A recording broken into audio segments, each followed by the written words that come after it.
Hello, hello, hello. If you can hear us, if you can see us, do please let us know, because it's time for Lorebeards. It is indeed Lorebeards episode 2, because we've got episode numbers and everything now. Episode 2 of our second season. Look how grown up we are. Now, you might be going, where the hell are all the other 4 seasons? The answer is, we are going to be posting them up slowly but surely over the course of the next so many weeks into our official Lorebeards channel. So the first of those episodes, which is going to be the one that kind of started it all, where Ryan got in contact with me and said, hey, Andy, would you like to come on my show? And we'll have like a big discussion about stuff. We'll be posting that one up next week. So watch these spaces. You'll see a nice little warning that is popping up next week at some point in the Lorebeards channel. So if you don't have notifications switched on YouTube, do it now. In fact, just press subscribe. Do the thing. I mean, that's what we're meant to do when we're on YouTube, isn't it? We're meant to like say things like subscribe and the like. And you can become a member now too. Ooh, you can make your name green if you want. Support the channel. That's enabled now. I fixed it because it was being problematic, but it works now, which is excellent. But yeah, I'm also going to add, just to make sure that we are entirely clear, Twitch is yet to be activated for all of its cheers and its exciting comments. So if you wish to just send a super chat our way, you will need to dive into YouTube. YouTube is completely set up and good to go. Yeah, Twitch should be up and running very, very soon. Like very soon. And we're expecting after today, in fact, that we should have everything organized and in place. Well, fingers crossed. The link to Discord on YouTube has expired and isn't on Twitch. Great, cool. I'll work on that here. I'll work on that here real quick in just a minute. Thank you for telling me. Hey, yeah, well, how about you say some fun, exciting things, and I will go sort that link. Yeah, the first member on YouTube. Way to go. Way to go. No, the link to YouTube works. Oh, yeah. Okay, well, maybe it's a you problem then. Yeah, I just clicked and I got straight through. But, Brendan, thank you very much. We really appreciate the support. Thank you so much. You're green now, which is objectively a better color. Yeah, in fact, I'm so impressed. I'm going to bring you up again. Look at that. You're green now. Objectively better. Amazing. Grabbing that green cherry. That's yours. No one else can take that from you. That is your accomplishment. It's excellent. Thanks very much. Super appreciated. Yeah, green is best, as our green skin friends are always wonderful to tell us. So today is going to be a fun one. As everyone I'm sure is aware, and especially if you're more familiar with kind of my community and the stuff that we get up to on Loremaster of Sotek stuff, it is Tides of Torment week. It's here at long last. And because of that, there's a bunch of exciting new things coming out in the Warhammer space. And we, of course, being smart content creators, want to capitalize on that and talk about some of the stuff that's in there. We've already talked about Takala, though. We've talked about Sail the Faithless quite a bit back in the son of a bitch. I'll deal with that in a second. Obviously, that's what that is. Fuck, that made my mouth hurt. Sorry, I'm going to say one other thing before we bring this up, comment up. I had dental surgery on Friday, which on Friday was fine. On Saturday was mostly okay, but last night, things went wrong. So if I start bleeding from the side of my mouth or just crying, it's because of the dental surgery.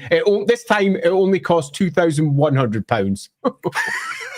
Oh, what a discount. Yeah, it was great. Only 2,100 this time. I'm so poor. And this is a lovely way to introduce you all to the fact that also next week it's my birthday week. So I'm quite excited about that. I am going to be, oh no, here we go. I'm going to say it. It's making me feel sick. Okay, I'm going to be 50. Only 50 halfway. years old. Only Holy hell. So I'm going to be 50, and that means we won't be streaming at the normal time next week because there's going to be birthday shenanigans at this side. We're going to set up the date for when we are streaming early next week because we're still pinning down exactly what Lindsay's crazy plans are, so I know what days I'm free. Lorebeards on Tuesday, so the Lorebeard Fantasy on Tuesday will still be going ahead as far as I'm aware, but still, that might be shaky. I'll find out from Lindsay by tomorrow. But beyond that, both our normal Lorebeards episodes will be going out at some point next week when we can figure out when. Yeah, and the good news is, even, oh my God, y'all are crazy this morning. Okay, I'm going to get through my little speech here so we can get into it. Also, okay, so just a quick little things, because you know what, today we're actually kind of on a bit of a timetable, because directly after the show is the first episode ever of the Lorebeards book club, which we're really excited about. It's going to be hosted by Lindsay Law and his wonderful, lovely wife, and Vera Samela, who is our one of the Lorebeards. It's going to be her first official show as one of the Lorebeards cast. And they're going to be kind of introducing y'all to how the book club's going to work. And y'all are going to be like doing all that stuff to figure out what your first book's going to be. So it should be a really fun time. If you're watching on YouTube, there will be like a little raid thing that'll take you straight there. If you're on Twitch, you don't got to do anything. You just sit there. This stream will turn off, and then immediately after it'll turn back on, and there will be 2 different faces. So it should be a good time. Indeed, at the end of this episode, you might find me quit out just a little bit faster than normal so that we can do a quick person change, and Lindsay comes running in and goes, hi, I'm here. Or knowing Lindsay, it's far more likely she's just going to come in and stick her head up and say hello. Yeah, so with all that in mind, because there's something immediately after this, I'm going to wrap up my little thing of saying we're doing Aislinn today, because we kind of talked about a lot of the other things, but we'll talk about more soon. This Tuesday, which I'll mention again at the end, we are going to be doing a Tides of Torment creature feature, so to speak, where we're going to be going over all the new lore that's been introduced into the game, which although it's not technically like direct 100% canon, because it's not for the head studio, it's close enough. So there's a lot of really exciting things to talk about that's coming to the game, because Total War has revivified quite a few ancient goodies, and we'll be diving into that. But let's get through the opening stuff real fast, and then we're going to talk about Sea Lord Aislinn/Aislinn depending on I'm going to be discussing that part of my intro, actually, so that we've definitely covered that. How do you pronounce his name? So real quick, Brendan, thank you again for the membership. We really appreciate it, and we'll be there will be stuff coming soon for things like memberships and all that stuff, like little emails and stuff and all that. We are working on things in the background, so please stay tuned for that. Necroplayer, you know, if the High Elves are the self-imposed police of the world, then the Sea Lord is the perfect example of them, since he shoots first and hates non-elves. Yeah, he very much is. We'll in fact, this is going to be a part of our conversation today, because Aislinn is 100% kind of this figure. Yeah, he's a monster, to put it very bluntly. But it's going to be a good, good chat. Antonio, you evil person, you. The one I was laughing at earlier. Yeah. So this is a reference to last Tuesday's stream, where he says, and this Sotek is for the future video of Talea in Italiano. Wahahaha. Yeah, go fuck yourself.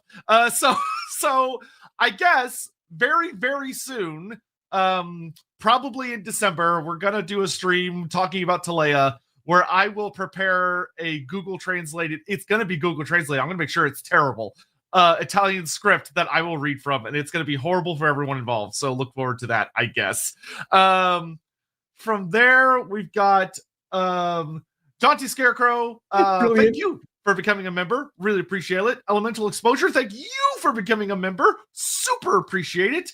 CS to you as well. And then I am the real Boki for gifting 5 memberships. I didn't even know you could get memberships on YouTube. There you go. Yes, that's a whole thing now. So thank you all very much. We really appreciate it. Yeah, enormously so. Yeah, we're gonna have to figure out like incentives for reaching certain numbers and stuff. Maybe things like, who knows, perhaps giveaways. Perhaps there's a giveaway type thing coming up really soon that I can't talk about a whole bunch yet, but soon. And then Mike Salomon, today's my mom's 50th birthday. She says hello, Mads. Well, hello and happy birthday to your mother. Hello. Okay, last one before we get into the intro. Brock 6000, do all crew members of the CLs use magic in some way or only certain roles? Would they use multiple winds at once or try and keep them separate? So not all elves can use magic. That's probably a good first step. In the same way that all humans can do logarithms or advanced, choose your subject, really, advanced astronomy. All elves can do magic. That doesn't mean that they've actually learned it or trained in it. It's a slow, laborious process to learn any of the winds of magic. So whilst all of them could, and many of them, most of them, in fact, might have lots of tiny little petty, what most of the Empire would consider magical capabilities. As far as the elves are concerned, it's basically the same as just breathing. The winds of magic that are very much a part of their life. So most of them will be able to do like tiny little bits and pieces. Very few, if any, will be able to channel multiple winds because it takes decades of teaching to work your way through each one of the winds and to learn it. Now, could all elves eventually reach that point? No. Like humans, they've got the spark of magic within them to a different strength. Some elves have got it very strongly, allowing them to work through multiple winds with ease. Some of them have got it exceedingly strong, allowing them to cast high magic with relative ease. But not all elves can do it. So the answer to this one is, going through each part, do all elves use magic in some way or only in certain roles? Maybe perhaps in tiny ways, but the vast majority no. And yes, certain roles would use multiple winds at once, try to keep them separately. All elves keep the winds separate, unless, of course, they're using high magic. Yeah, it wouldn't be super unusual to maybe see like some members of the crew use magic for some like menial tasks, like very small forms of magic for things like cleaning or cooking or stuff like that. But even then, it would probably be relatively rare because for them, that's like a way to keep boredom at bay and to practice like almost ritualistic tasks. But could they use multiple winds at once? They could. Usually that's kind of reserved for things like really big high magic spells. But if you're dealing with like your sea element or your mist mages, which are coming to Total War, they wield like a complex, unique wind of magic. Or not a wind, but a combination of what is likely various winds, even though it's more of a priestly thing. We don't have time to worry about it right now. We're going to do it later. I think we might have to cover that at some point because they are very keen to make everything match the 8 winds of magic, but every time they do, it starts to break down on examination. Oh boy, does it. Super Urlock, thank you so much for becoming a member. Sarmillion Bloodwaver, thank you so much for becoming a member. Thank you all so much. Getting gleeful, in our Fishman lore, the vortex is actually hourglass shaped with an under vortex also funneling in from beneath.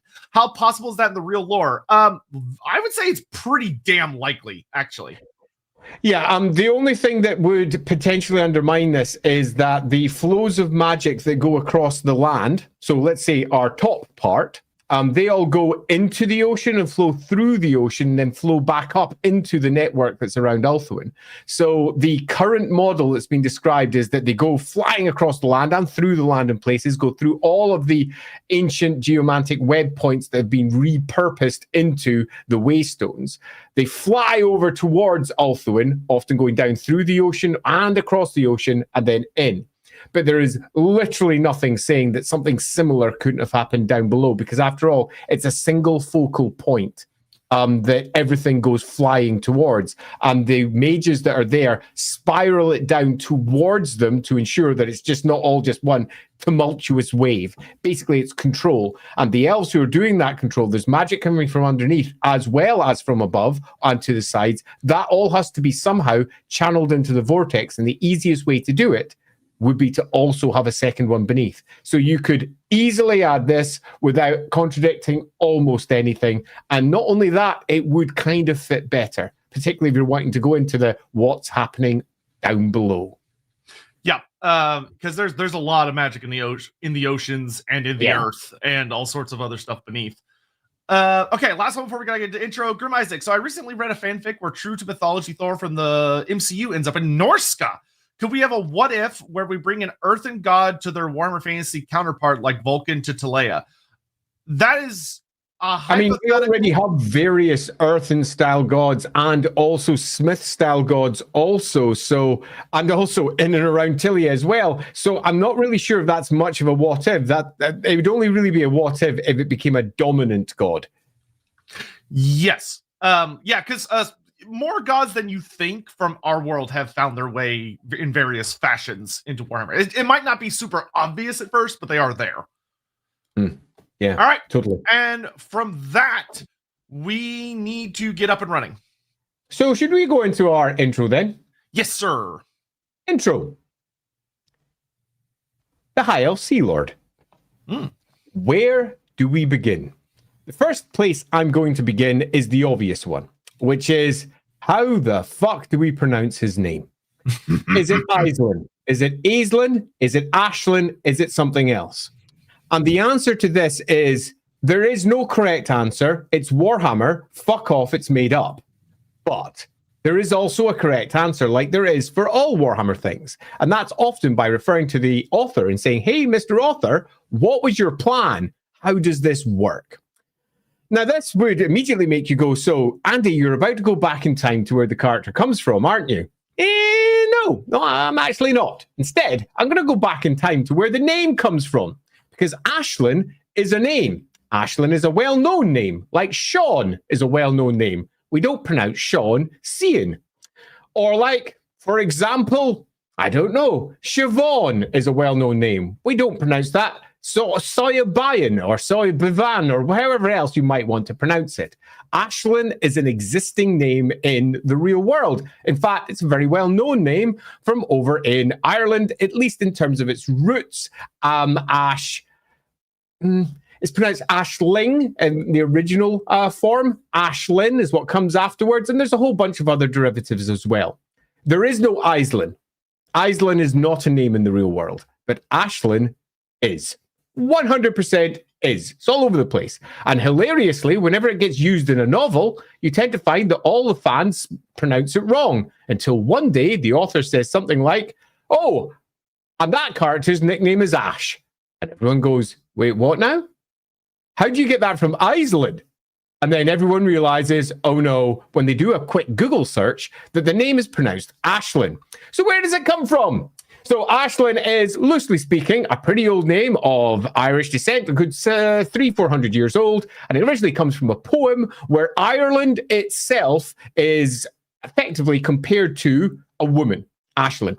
And this woman is given many qualities about Ireland. Basically, it's a poem about Ireland. Aislinn is about great beauty and great wonder and such like regarding Ireland, which is why we have a bit of a problem here. Because Aislinn is an Irish name, named by an English person, and the English are somewhat notorious for their colonial ways, and it's somewhat of a hotbed topic to this day in Ireland. You might have heard of all the various troubles that happen over in Ireland, particularly when we deal with Northern Ireland. And whenever someone's from England comes along and says, this is how we're going to use your stuff, and this is how it's pronounced, you tend to find a lot of Irish people go, no, it's not. It's pronounced differently. So, Aislinn is something that comes with somewhat more, let's say, pronunciation issues than, say, English people using German names, where they have a very different contextual relationship in the past, where they were often, let's say, at loggerheads with each other rather than dominating and controlling the other party. So in their form of privilege, along comes the English, and they name their Sea Lord Aislinn. Why did they do that? This is common for elves in Warhammer. Elves in Warhammer often, very, very often, have Irish or more broadly Celtic roots for their naming practices. This goes all the way back to Warhammer Fantasy 1st Edition, where you tend to find that large chunks of their naming comes from Irish, Gaelic, various Celtic languages, where they've all been wrapped up together, sometimes Welsh, although you often find it's actually Irish and it just sounds like the Welsh, and it wasn't actually intended to be Welsh in derivation. Loosely speaking, Irish is often used, Scots Gaelic is often used for elf stuff. Why? Because elves in myths are often drawn from similar areas, and English speakers often fall back to, the Green Hills of Ireland or the misty lochs of Scotland for their various elf myth ideas. So this is something that happens again and again and again for elf stuff. So the idea that Aislinn is given a name that's derived from Irish myth is no great surprise. It happens. The next part that you might be confused by is, but isn't that a female name? They're freaking elves. Also, English speakers, when it comes to foreign names, frequently get them back to front. Just look at how, for example, the various Warhammer versions of Bretonnian names have been used, where often male names are used for female characters and female names are used for male characters. It happens. Hell, it's happened in the old world already. So do not think that this is a weird thing. It's just how it often unfolds in Warhammer.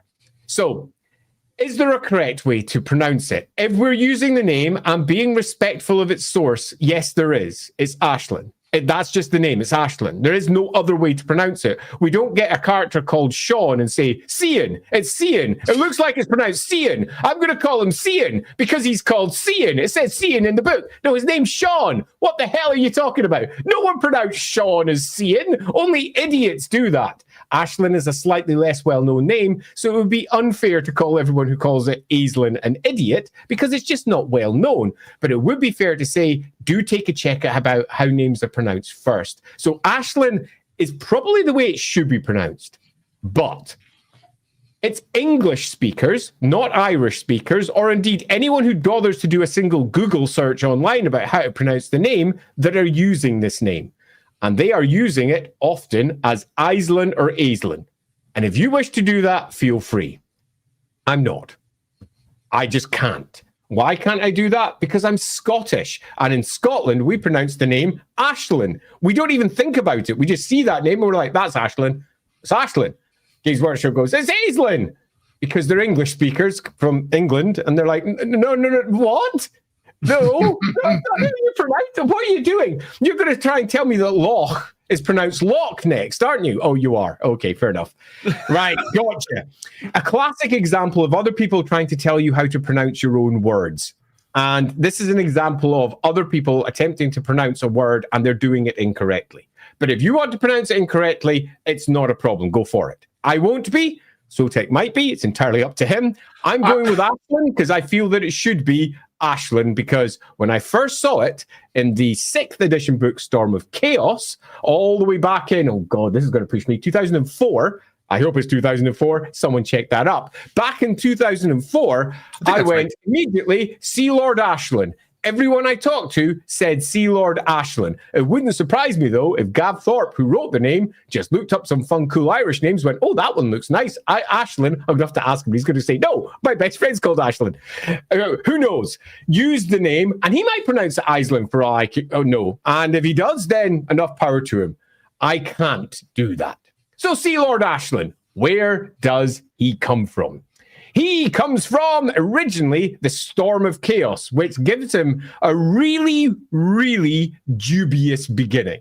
Why is this? Now, for those of you who can't remember from previous streams, if you've not watched them, the Storm of Chaos doesn't exist anymore. What is this book? It was a book that was released in 2004 that depicted a great chaos attack by Archaon himself down into the Empire to effectively sack Middenheim and do what Archaon loves to do, destroy the world. Oh, those pesky kids. So he comes down, and it was a summer campaign book. That meant it was a big campaign that everyone could be involved with. So if you were at home and you had some Warhammer armies, you could play some Warhammer games, send it to Games Workshop, and they'd use that to determine what happened as a result of that campaign. So what happened with that campaign?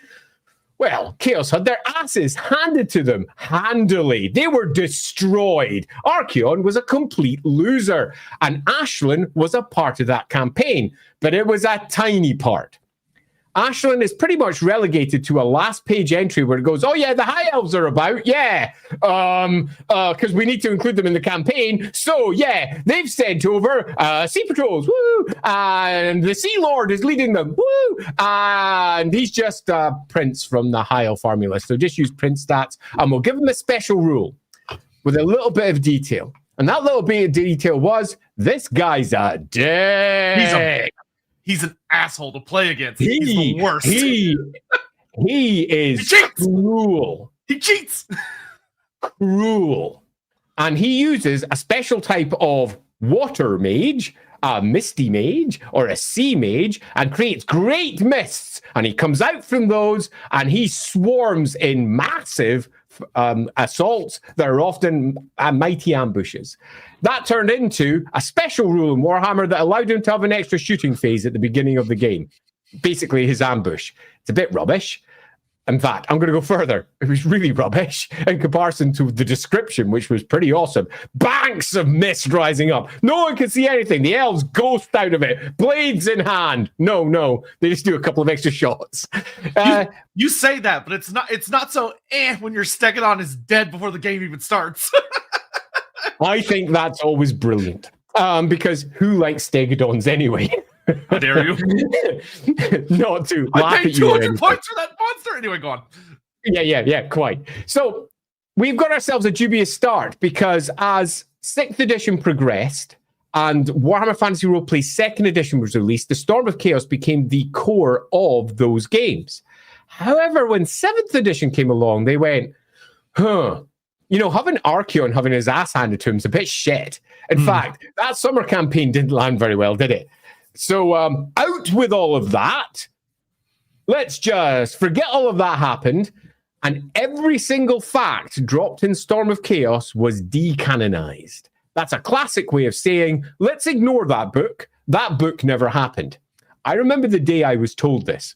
I was working my way through, let me see which book it was. It was the Tome of Salvation, the religion book for Warhammer Fantasy Roleplay 2nd edition. And I'd done a whole bunch of Storm of Chaos-y related nonsense because it was necessary. It was a core component of the background. To which I got a quick reply saying back, did that come from the Storm of Chaos book? Nah, you can't use it. And I was like, okay, fair. What about every other roleplay book up to this point which references the Storm of Chaos? Do I ignore those? Yeah. Okay, so I'm going to be somewhat inconsistent with the rest. And they went, oh yeah, so you are. And there was a moment. Yeah, you are. Okay, you can continue with it for this book only. And this happened on a book-by-book basis from that point onwards. Whenever something was brought in, can we remove the Storm of Chaos? Because it's no longer going to be a part of Warhammer. That means that all of the White Wolves that you know from the Storm of Chaos are gone. The High Elf patrols, the High Elf Sea patrols are gone. Aislinn is gone. They don't use them. The Valgears are gone, not to be used. That was a pretty draconian rule, particularly given there was so much cool background inside that book. However, Games Workshop, as it's prone to do, the most latest edition is what canon actually is. And when 7th edition High Elves came out, guess who was mentioned? He's back! That character that doesn't exist, and I was told I couldn't use in anything, they went and used him anyway. So, sitting inside the 7th edition army list, underneath the section where they're detailing the Sea Guard, you've got a little mention of Sea Lord Aislinn, and in particular, just how much he freaking hates the Norse. It was a reference back to the Storm of Chaos, because in the Storm of Chaos, Aislinn basically had one job, to patrol the Sea of Claws and kill lots of Norse. That's what he did. And when it comes to his depiction in 7th edition, he's depicted basically as Norse Slayer. I am the Sea Lord who's killed all the Norse. Woo! And he's also depicted as a dick. As a completely racist, I will murder everything dick. To the point that other High Elves look at him and go, that was maybe a bit strong. Maybe you shouldn't have done that. That was... I mean, are you sure that we really want to be murdering every man, woman, child, cow, sheep, pig, frog, everything in the vicinity? To which, of course, the Sea Lord Aislinn said, yeah, I'm sure. Yeah, I'm cool with that. Yeah, no problem at all. This is good. And in fact, my Sea Elves are going to be doing that, which is where we bring up the next tiny little side point. Because Sea Lord Aislinn is often used by the various writers that love Sea Elves to be Sea Elves and not High Elves as justification for their existence. Many of you out there may or may not know of the idea of the Uranai, the Sea Elf. It was a Warhammer Fantasy Roleplay 1st edition thing. And the Sea Elves were different to High Elves, Wood Elves, and Dark Elves. 2nd edition came along, and importantly, Ulthuan had been created in its modern form by that point, and the Sea Elves were kicked out completely. They don't exist anymore. They're no longer a thing. However, 3rd edition Warhammer Fantasy Roleplay, which is just about to come, brought them back as a unique set. We'll get to that in just a second, because you'd think Aislinn in 7th edition is the only one around this era, pardon me? No, it's not, because in, oh God, I need to remember now. the dates. I can't remember the dates. And Graham McNeil's 2 novels about high elves, or at least in 2 of them anyway, he also gets a mention. They're tiny mentions. He doesn't actually come in as an actual character. It's nothing more than, see, Lord Aislinn's doing this. It's worth noting, Graham spelt his name wrong in both of his books. Did it with only 1 N. Let's just gloss over that. So that's Defenders of Ulthuan and Sons of Illyrian, I think. Yes, and that'd be 2007 and 2000 and, oh, Graham's going to kill me, 2011, I'm going to guess.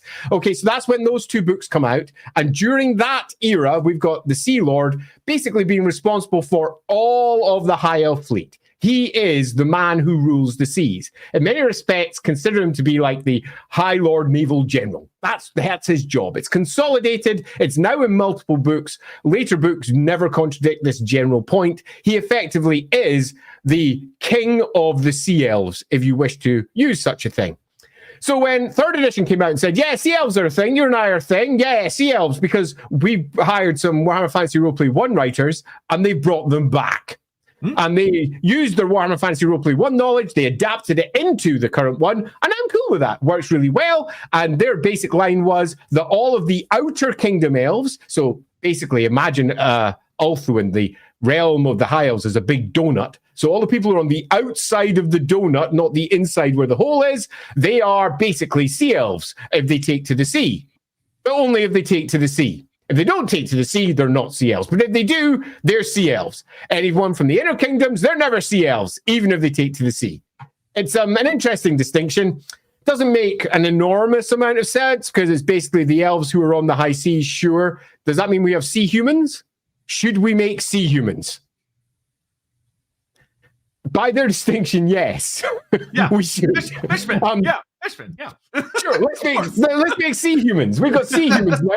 The sea humans are the people who are in the navies who very rarely call into port, and they're most of the time out at sea. They've got their own culture, which is a naval culture, which they do. People in the navy have their own culture. You don't really need sea elves per se, because high elves are a thing. Sea elves are just high elves, but when we hit 4th edition, just to finish off and tie that little bow, the sea elves are marked as a name that's used by other species, never themselves, and many of the high elves view those that stay out at sea all the time as a bit odd. That's the Uranai as they stand. So, is this all that we have in terms of stories? No, because as we hit 8th edition of Warhammer Fantasy Battle, Aislinn's dropped again, never with a special character, never with any rules, never with anything fun, but we get quite a lot of stories in the timelines from Warhammer 8th edition in both the High Elf Formulist and the Dark Elf Formulist. We'll be diving into those because they're super cool, they're super fun. Heck, the Dark Elf Formulist takes a whole freaking page of material. Does he get a special character? No, he doesn't. Why? Because no one bothered. Yeah, there's a lot of high elf characters already. Whatever. I want my Aislinn. Thanks very much. He got the fit of our treatment.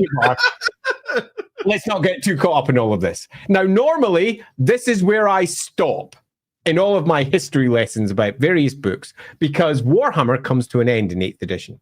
We head into the end times. Aislinn gets an end, which is actually not too bad an end in the greater scheme of ends.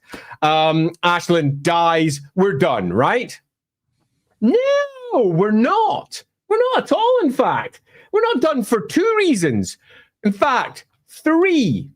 3 whole games pick up Aislinn's tale and carry it on. Game number 1 is the Old World. Who'd have thought? The Old World, this very year, in its High Elf Arcane Journal, has Aislinn, how do they want to pronounce it? Who knows? It's Aislinn. They have Aislinn behind the scenes of everything the High Elves are doing, because ultimately he's the Sea Lord of the High Elves, and all the troops that are in the Old World are basically Sea Elves, High Elves, who have swarmed the various islands and coasts around the edge of the Old World, with Aislinn himself possibly hiding all the way up towards the north, sitting in a very mysterious island just off the coast of the Empire. Dragons. Oh, yeah. And it's also worth noting, not too far away from Norska, so he can do all those Norscan raids that he's particularly fond of. So he is a constant background character. There was quite a few people thinking that perhaps Aislinn would get a model, but instead we got ourselves a model of the High Elf that Mark Gibbons had some time ago done concept art for, what's her name again? Ashea Vess? Is it Ashea Vess? I think it's Ashea Vess. So it's Ashea Vess, the commander. So she's the sentinel of the Silent Isle, which is much further south than where Aislinn himself is much further north.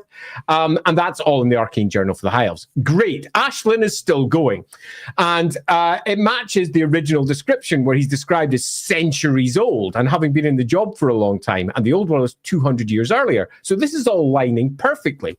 What we've got is a Sea Lord of the High Elves who has been the Sea Lord, as in the Lord of the Seas. He is the one who basically runs everything on the oceans as far as the High Elves are concerned. He does the lot, and he's been doing it for centuries, at least all of Finubar's rule. That's the current Phoenix Emperor, Phoenix King, pardon me, for both the Old World and the End Times periods. All of that era is Finubar, and also all of that era is Aislinn. He's one of the older High Elven characters. So we've got all of that, but that's not all we have. Sea of Claws picked it up a little bit. Sea of Claws is one of the expansions for Warhammer Fantasy Roleplay 4th edition. And they dedicated a whole, tiny little bit towards Aislinn, saying, yeah, Aislinn hates everybody. Aislinn thinks everyone sucks, particularly halflings. Halflings suck because everyone loves to hate halflings.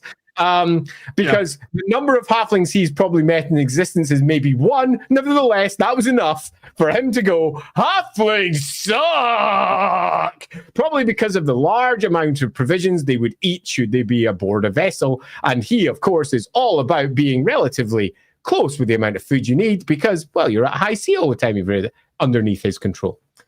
Then finally, we have Total War.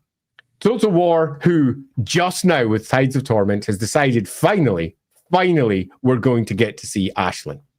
Now, I'll admit, their Aislinn looks a little bit too much like their other High Elves, and it's hard to differentiate from all the others because they didn't really go deep into the let's create a new version of what Aislinn might be. He just looks somewhat like a High Elf Lord.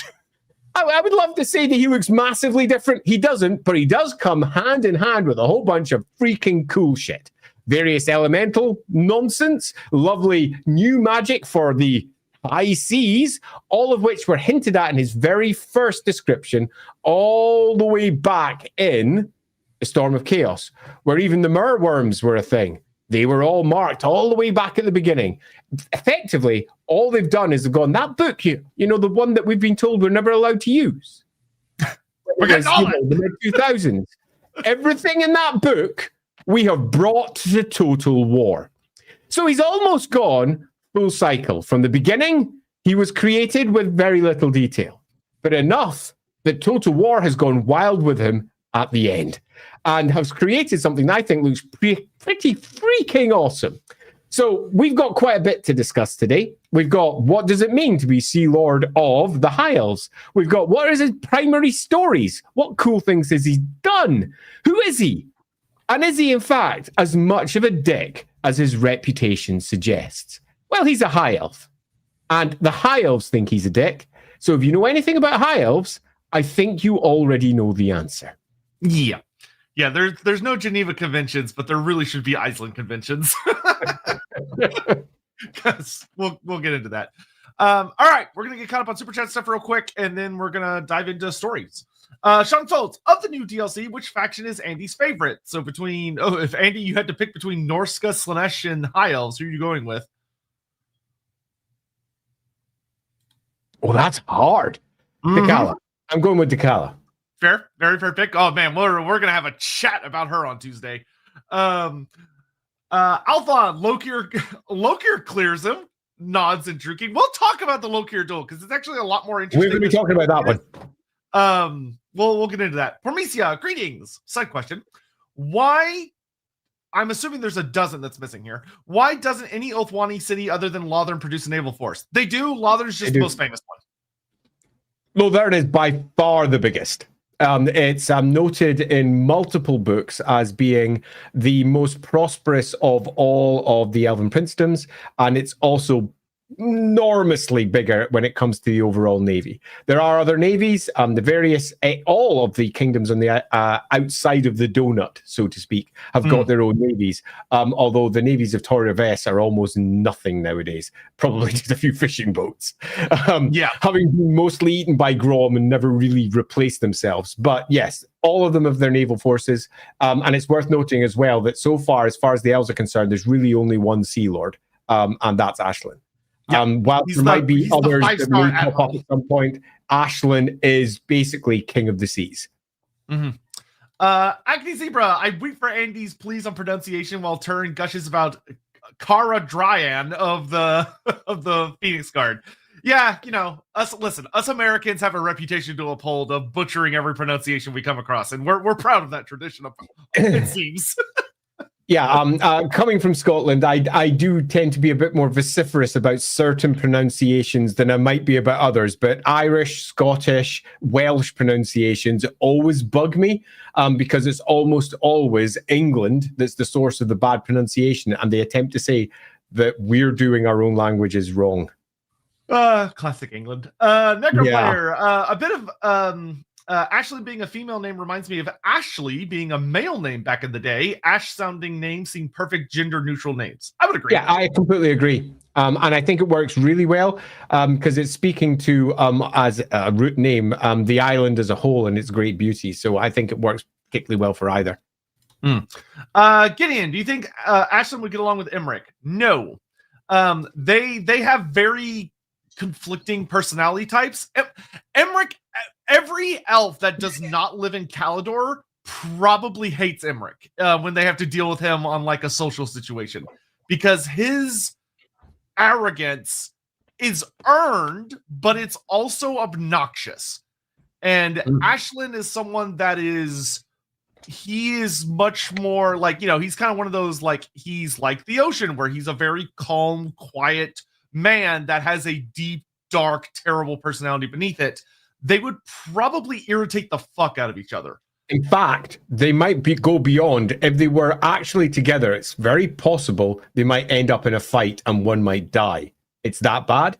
Largely because Aislinn is noted for really, really, really, really getting upset when people disrespect him or are in any way disrespectful to his position, what he does, his tactics, or indeed anything else.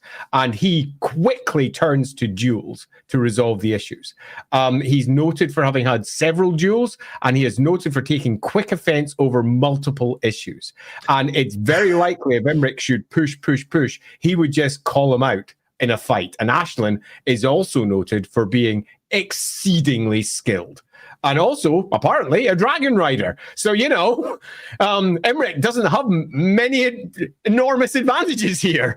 But yeah, it's quite likely they wouldn't get on. Emmerich may respect him, though. And you might find that unexpectedly, the two of them might get on very well. Because let's be honest, there are few people who have the authority that Aislinn has.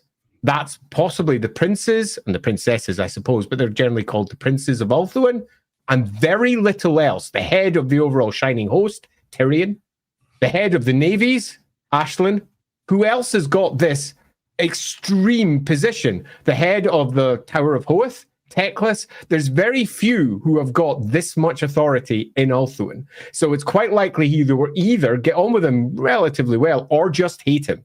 And if they hate each other, they probably know that the best thing to do is avoid each other and never, ever, ever even be seen in the same place.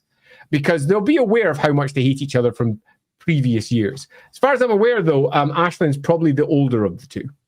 Yeah, I believe so. It would definitely be an interesting interaction, because they both are on the extreme side of the scale of like high elven superiority. So if they're out on a mission, like if there's a war about, they would probably get along famously.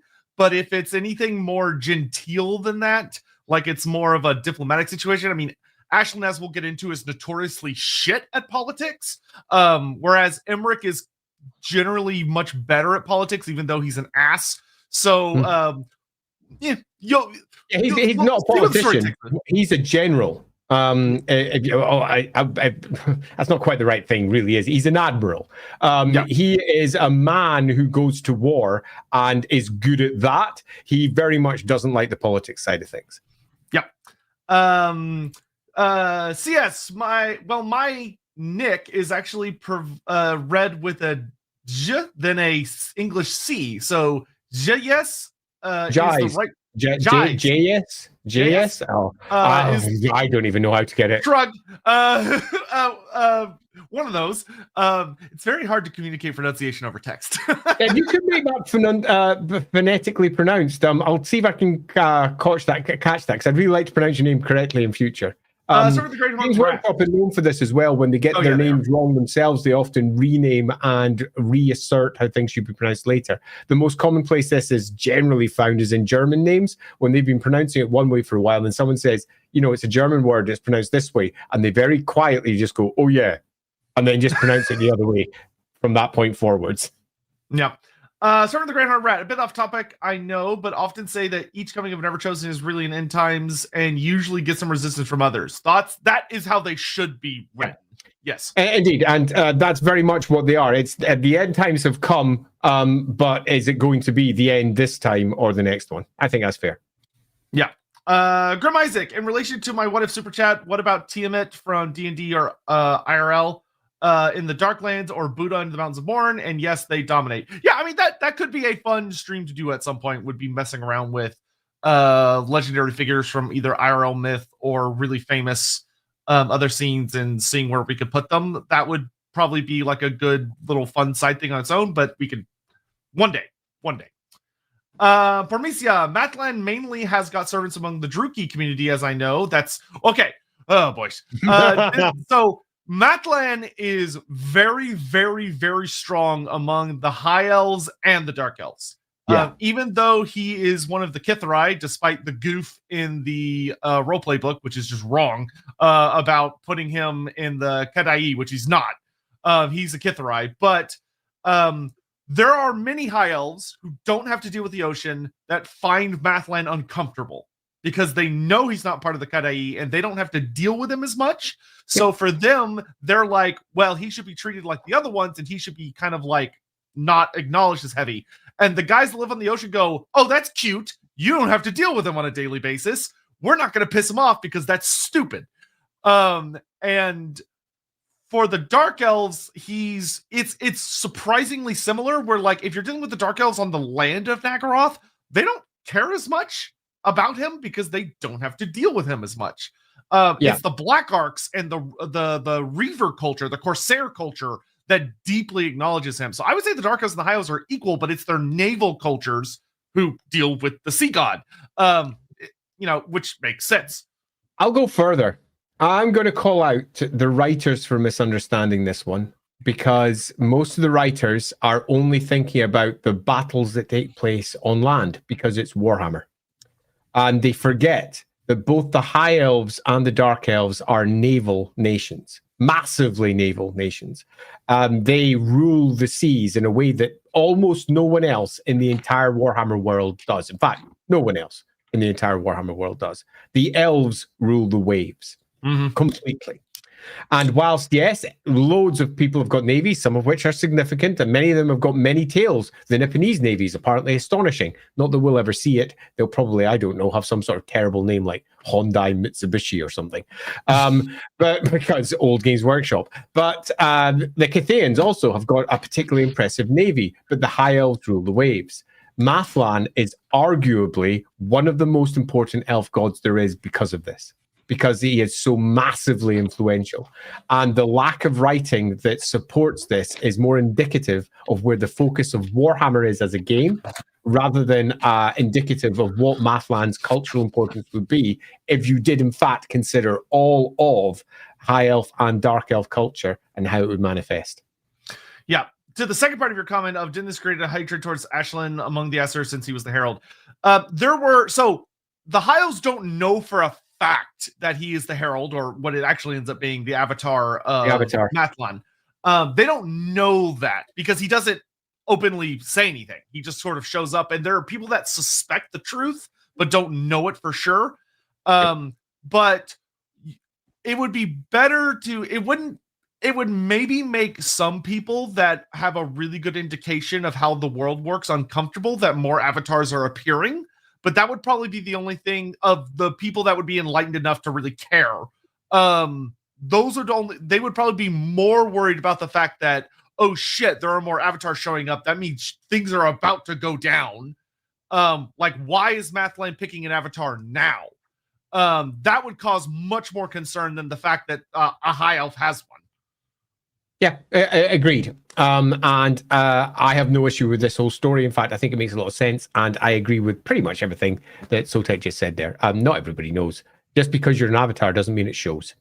No, and we'll talk about why Mathland picked him shortly.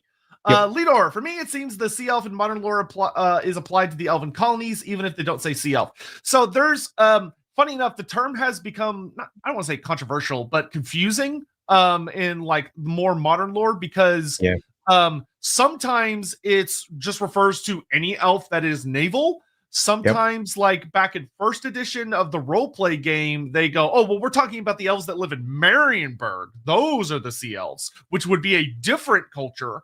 And then sometimes it's, oh, no, we're talking about the colonial elves that are scattered all across the world, which would be also kind of weird because they would actually all have very different cultures because they live in very different places. And many of them would go worse.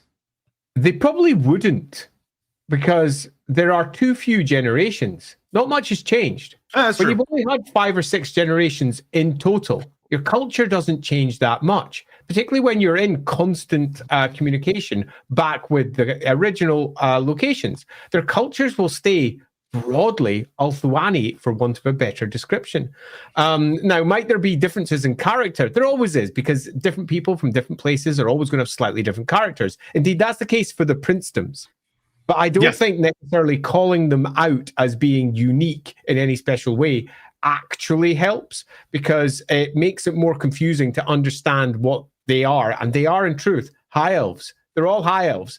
And trying to turn high elves into a monolithic block is probably the problem, rather than viewing high elves as being a complicated faction filled with lots of different types of people with different conflicting views. That's all fine. But trying to turn them into a new block of sea elves, in many respects, lessens the impact that the high elves have. And the fact that they would all, every last one of them, call themselves Althuani, even if they weren't born there, in the same way that anyone that was born in the British Empire was British. Yeah, so where you were born, you were British. If you were born in India, you were British. If you came from British stock. If you were born over in Canada, you were British. If you were born in Australia, you were British. Until, of course, you weren't, and you were no longer British in citizenship. But they all have, for want of a better word, citizenship in Ulthuan. They're all part of that one place. So differentiating, splitting it up is often less useful than just keeping them as one big thing and explaining that high elf society is deep, complicated, and deeply political. Yeah, it's one of those things that it definitely could use GW going back to it and trying to figure out what they're wanting to say with it, which they don't really know right now, would be the way I would address it. Benjamin, did she know Aislinn or Aisling is a popular girl's name in Ireland today, but it derives from medieval vision poem, wherein the poet is guided by an elfin figure through allegorical fairyland. Basically, yes, and that's what I was referencing to in the intro. And yes, I did know. And I've known several Aislings. I have not, which is no surprise to anyone. Darius, hi guys, having a good day. Found out Bret Hart claim Vince and Shawn Michaels might be lovers. Makes me very happy that Shawn might be gay. Now listening to my favorite podcast, here's money. Thank you for the news and the money. Thanks. Have a good day. Appreciate it. Getting gleeful. Okay, give the description of Aislinn's character. Would he get along better with either Eltharion or Elithanar, with their grimmer and more focused personalities and hatred towards a specific faction? Eltharion and Elithanar would probably have a lot in common. They would probably have a lot in common. I don't think they would enjoy each other's presence necessarily, because Eltharion's noted that nobody enjoys Eltharion's presence, because elves are very emotional. Even like the most serious ancient very like stoic seriously emotional. Yeah, they're still really emotional. And Eltharion is like a fucking a void in the room that sucks out all the joy and pleasantness of the situation. Like Tyrion is one of the only elves that really is able to stand being around him that much. And he prefers to be by himself. So him and Aislinn, I don't think they would dislike one another, but they probably would not enjoy being in each other's presence because Eltharion doesn't enjoy being in anyone's presence. For Elithnar is almost more of like Elithnar is so obsessive that if you're not on his agenda, you're in the way. And Aislinn, there are things it's kind of like with Imric. I think there are certain scenarios they would get along famously, because they're both extremely cruel in their own ways. But I think Elithnar would probably rub Aislinn wrong at times because Elithnar doesn't think that anything outside of the war with the Druchii matters. I'm sure to all of that. Loosely speaking, these are characters. It depends upon the situation in which you're in. You might find that they are unexpectedly allies. They unexpectedly work, but in the next one, they hate each other, rubbing each other up their own way. Unlike Imric, who is noted for being in your face with his pride in many respects. The rest of them are almost living in their own worlds, doing their own thing, which Aislinn, to his own degree, is also doing. So I think those three, Imric aside that is, those three would each get along in their own spheres fine. They'll dislike each other some points. They'll have respect for each other at other points. They will politically be against others at other points. But it's relationships, and they'll all vacillate at different points. The one that stands out from all of that is almost certainly Imric, who's just a dick, who will really upset some of them. I'd say if you really want to pull a character and who gets on with him most, it's probably Finubar. Finubar, who is also our high seas guy, they're probably best mates. They probably share a lot in common, but equally also disagree about a lot, because ultimately Finubar is the one making the decisions. He decides what high elf policy is. And if we look at the character of Aislinn, his high elf policy would be fuck everyone else, sink their boats, I hate them, which is what high elf policy was before Finubar took up the crown and became Phoenix King. But when he became Phoenix King, high elf policy changed and they became a more outward looking group. His Sea Lord is not that guy, but his Sea Lord is someone who could always be that guy if it's needed again. And I can imagine the pair of them work very well while simultaneously deeply disagree with each other's core standpoint. The rest of them, though, I imagine Aislinn doesn't really like or respect any of them, really, because he is who he is. Yeah, so I'm going to put a pause on Super Chats a little bit so we could talk about just who is this Aislinn guy. So, Sea Lord Aislinn, hailing from the Kingdom of Etain, likely from Lothern itself. So he is noted, and this is, like Andy said, the term Sea Lord was just sort of kind of like thrown into the Storm of Chaos without much explanation. And it's one of those words that the further Warhammer has gone and the more he's reoccurred as a character, the more the term has sort of elevated itself, where originally it was kind of treated more like, if you played High Elves back in like 5th edition, 6th edition especially, they had these titles they could basically take where your character would get certain buffs based on like a label you would apply to them that represented like their position within Elven society. And they got like fun little buffs and they got this cool little title of like what kind of prince were they. And Sea Lord fit as being like, oh, he's a prince, but he has the Sea Lord moniker. So he has like buffs for fighting at sea and like working with Lothern Seaguard and stuff like that. That's kind of how it was originally flavored. And then as the lore continued and he showed up in more and more and more stuff, especially when you hit 8th edition, is when Sea Lord starts being used not as a, oh, this is a title. It's, no, this is like the Grand Admiral of all of Ulthuan, where he's no longer a Sea Lord, he's the Sea Lord. Yeah. And he is the big guy in charge of handling all the naval encounters and has been there for several hundreds of years. So like Andy said, in 7th edition, when he came back, he kind of makes a couple of like blink and you'll miss it moments where he shows up on 2 different pages, which is impressive in and of itself. And that's where we get like a random lore drop that he rides a dragon, which like, oh, okay, cool, why not? Where there's a big army of greenskins that he absolutely annihilates. Crunch. And to be fair, him running around a big dragon does make sense. The dragon ships of Ulthuan are infamous for their incredible size because of the fact they can actually have dragons on them. We got to actually see this when Dreadfleet came out, where you could have 2 full-size star dragons next to your ship, and the star dragons look itty-bitty compared to the ship, and those are big-ass dragons. Yeah, the big, massive dragon ships were capable of carrying multiple dragons in Manowar. Enormous 4-hulled high elf vessels, so yeah. Yeah, so with that, Aislinn in 8th edition is when he really got fully fleshed out. Like they said, okay, instead of just having some references to his personality and some other stuff like that, let's actually slap him on the timeline, give him some hard dates and some things that he actually does. And one of the things that they lay down pretty quickly with Aislinn and use the timeline stories to heavily reinforce is that Aislinn is by far, the most rigorous enforcer of the concept of Aesir or High Elf superiority, to the extent that he vehemently believes that the oceans should be ruled purely by the elves and that no one else has any business being on the seas at all. Under any circumstances. Basically, it's going back to the time before Finubar. It's not a controversial position to take, because this might sound like, what the fuck? How could he ever claim that? Well, that's what it was before. Barring a treaty or two with places like, say, Cathay, the High Elves rule the oceans completely. Anyone at high seas gets sunk by them. That's it. You just get sunk. They arrive, they sink you, and their vessels are so superior to almost everyone else's that they don't have that much difficulty in doing it either. And that's what it was right the way up to the most current Phoenix King, who said, actually, no. We're going to start working hand in hand with the other places around the world, the other factions, other groups, whatever. We're just going to sink bad guys now.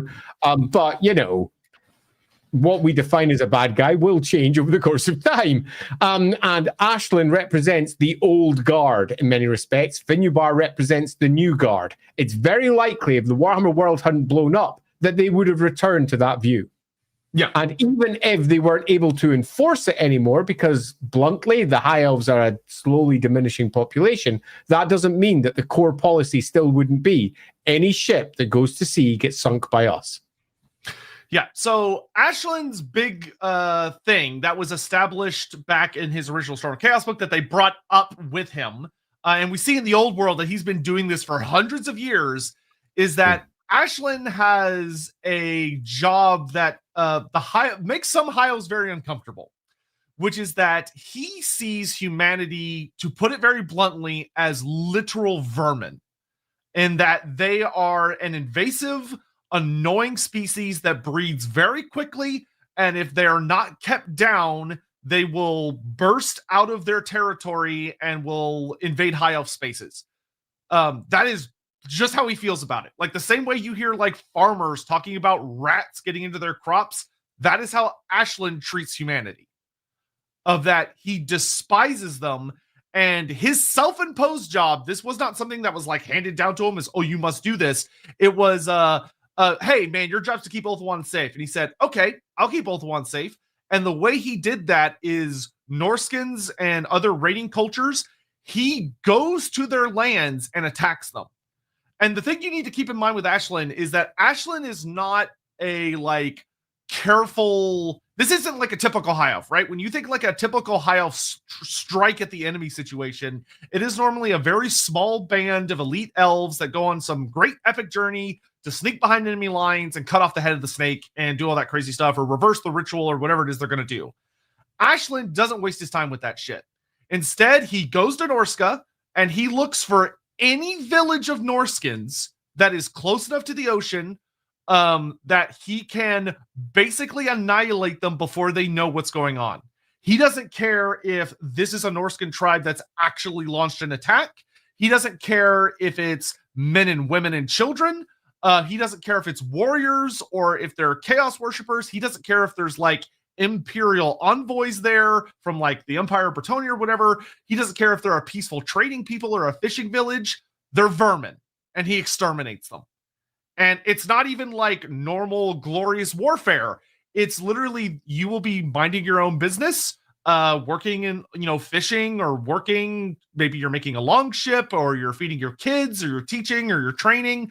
And this weird kind of heavy fog rolls in. That's a little strange, but not that unusual. And then all of a sudden, everyone gets impaled by arrows and bolt throwers and everything. And there was no sound. There was no warning. There was no like eagle cry. You don't hear anything. One moment you're fine, and then basically everyone's dead. And then he moves on. And that's that. Done. He is not exactly subtle in how he responds to what he considers to be threats. When, for example, during the Storm of Chaos, he was set to patrol the Sea of Claws by the Council of Light. We don't need to go into that, trust me. But by the Council of Light, and it was offered by Teclis that he would do this. He annihilated everything in his path. It wasn't a matter of, the elves arrive, thank goodness they've come here. If you weren't part of his crew, you were either ignored or killed, and then he moved towards the Norse forces, and he just destroyed them. He didn't let anyone live, and then went colony by colony by colony. It's a little bit like playing the Total War game where you're going territory by territory. Yeah. And we've all done that if we've played the game, and you go down the coast and you take the lot of them. Corruption comes along and it all goes a bit bad up there. But whatever, you take them all and you make them all your land, God damn it. That's what he does. But he doesn't just do it with 3 or 4 settlements and just taking out the capital. He does it with them all. He just goes through and doesn't decimate, which gives you the idea of 1 in 10 being destroyed. He annihilates. He wipes out everything in his path. If he can find you, you're dead. And that's a bit sucky if you happen to be Norse and a peaceful trader. He doesn't care. He's just killing the lot. Yeah, and a lot of this, what's particularly bad is, he's one of the big reasons why the Norse have a very big culture around hiding all of their stuff when like winter comes and they move further inland. They get away from the coast because there's a fucking boogeyman down there. But there's also kind of the really tragic part where a lot of the people that he finds and kills are probably not the most dangerous ones that go and survive in like the harsher but more resourceful inner climates, or the ones that are off like raiding the upper chaos waste and stuff like that. A lot of the time he's killing the people that are easy to get to, which are probably not the really dangerous ones. He also, now you may hear this and you go, oh, well, maybe Aislinn at least is a good ally to the Empire because he's dealing with the Norse for him. No. The old world, I think, has done a brilliant job of exploring Aislinn because it reveals something about him. Aislinn has this big spooky fortress up in the Dragon's Teeth, which is this really spooky set of islands off the north part of Caron. And Aislinn, which, I know a lot of people say Marienburg. We'll get into the Marienburg incident in a little bit. But even before we're going to get to that one. Yes, trust me. So before Marienburg, so this is in the late 2200s. Marienburg doesn't happen for another 50 to 60 years. Aislinn has a very selective process for how he goes after Norskins. A lot of the various empires of the old world have thought of him at times as, oh, well, he'll deal with the Norskins for us. And then all of a sudden, all these Norskins start slipping through and attacking. Friedel the Chainmaker, this big, horrible chaos warrior of Norska, takes over the Westerland. And does Aislinn get involved? No. He stays out of it. He doesn't help. And everyone's like, Aislinn, what the fuck? Why aren't you helping? And he says, they're humans. I don't care. So if what's the difference between a chaos human and another human? They're just humans. If he sees a Norse, he is literally the kind of guy that if his ship rolled up on you and your village was being attacked, they're pillaging, killing, doing all the horrible things Norskins do, taking slaves and all that in Nordland, he's going to do one of two things. He's going to kill all of you, or he's going to ignore all of you. That's it. Pardon me, Lindsay, just passing me refreshments. Oh, no, you're good. You're good. It's like, for him, there is no differentiation. Could you also, pardon me, I'm about to get medication as well. Sure. For him, there is no differentiation between a good human and a bad human. They're just humans, and that means they're all bad. And for him, that extends further. Although it's very much written as a joke because it's left deliberately mysterious about why he feels this way. It notes that he has a very particular dislike of halflings. Like, he hates halflings, which isn't funny. Yes. But because you can imagine there's a story behind it of there was a time he had to deal with a halfling, and the halfling was so horrible that he is like held it against their species ever since. Which, if you know halflings, it's actually very easy to imagine several things the halfling would have likely done to piss him off, because halflings have a very unique culture that clashes a lot with cultures of others. Like, the concept of ownership to them is rather silly. Isn't everything meant for everyone? And Aislinn would probably not enjoy that if they took things from his ship. That he would have very much liked. Or, like Andy said, eaten a bunch of stuff if he had to, for some reason, transport a halfling and wasn't allowed to kill them, and they ate him out of house and home, which would have infuriated him. But also, like Andy was saying, Aislinn is, even by the most extreme elven standards, this is a bitter, nasty elf with an extreme set of pride.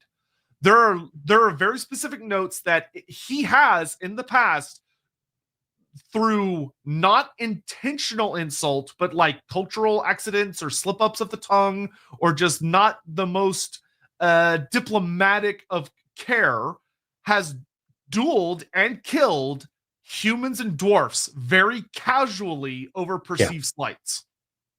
Yeah. There's a fun little story which we'll get to concerning Barak Var. And he ends up pissing off a lot of fucking dwarves there, like a lot, and they're close allies in this particular conflict, and I mean a lot. Grudges by the stack load are added to their various book of grudges because he just does not put up with what he considers to be their bullshit. And the dwarves are sitting there going, "Oh, this about my," and they're like, "Shut the fuck up! We've got a job to do." Aislinn is not a respecter of other people's cultures. No, he would probably mispronounce the dwarfs' names. Oh yeah, oh absolutely. Yeah. You know, and get really upset when they call him Aislinn. Yeah. So now Aislinn, during the years leading up to the Marienburg incident, which is we'll dive into it just a little bit, is noted to be generally well received in Ulthuan. Like, he's seen in very good standing. A lot of the elves think he's out there doing good work. There are rumors about his ruthlessness, which some elves go, that seems a little off. Which, one of the things that's really important to remember about high elves is that high elves believe very strongly that because as we've talked about a lot in the show, the high elves are not really like the good guys, but they very much see themselves as the good guys, and they try to deny many aspects of what it means to be an elf. They don't live in harmony. They try to intentionally skew themselves to the heavenly side of the balance, which does come with consequences. Aislinn is very much a character who does not do that. He embraces many of what the high elves would refer to as darker aspects of their nature, where he is ruthless, he is bloodthirsty, and he enjoys it. That's the big thing. One comment, just because I think it's worth bringing up, just to bring it. I've just lost it there from Professor Schaap. Aislinn mispronouncing deliberately because he's a jerk, not because he's a jerk, but because he just doesn't care.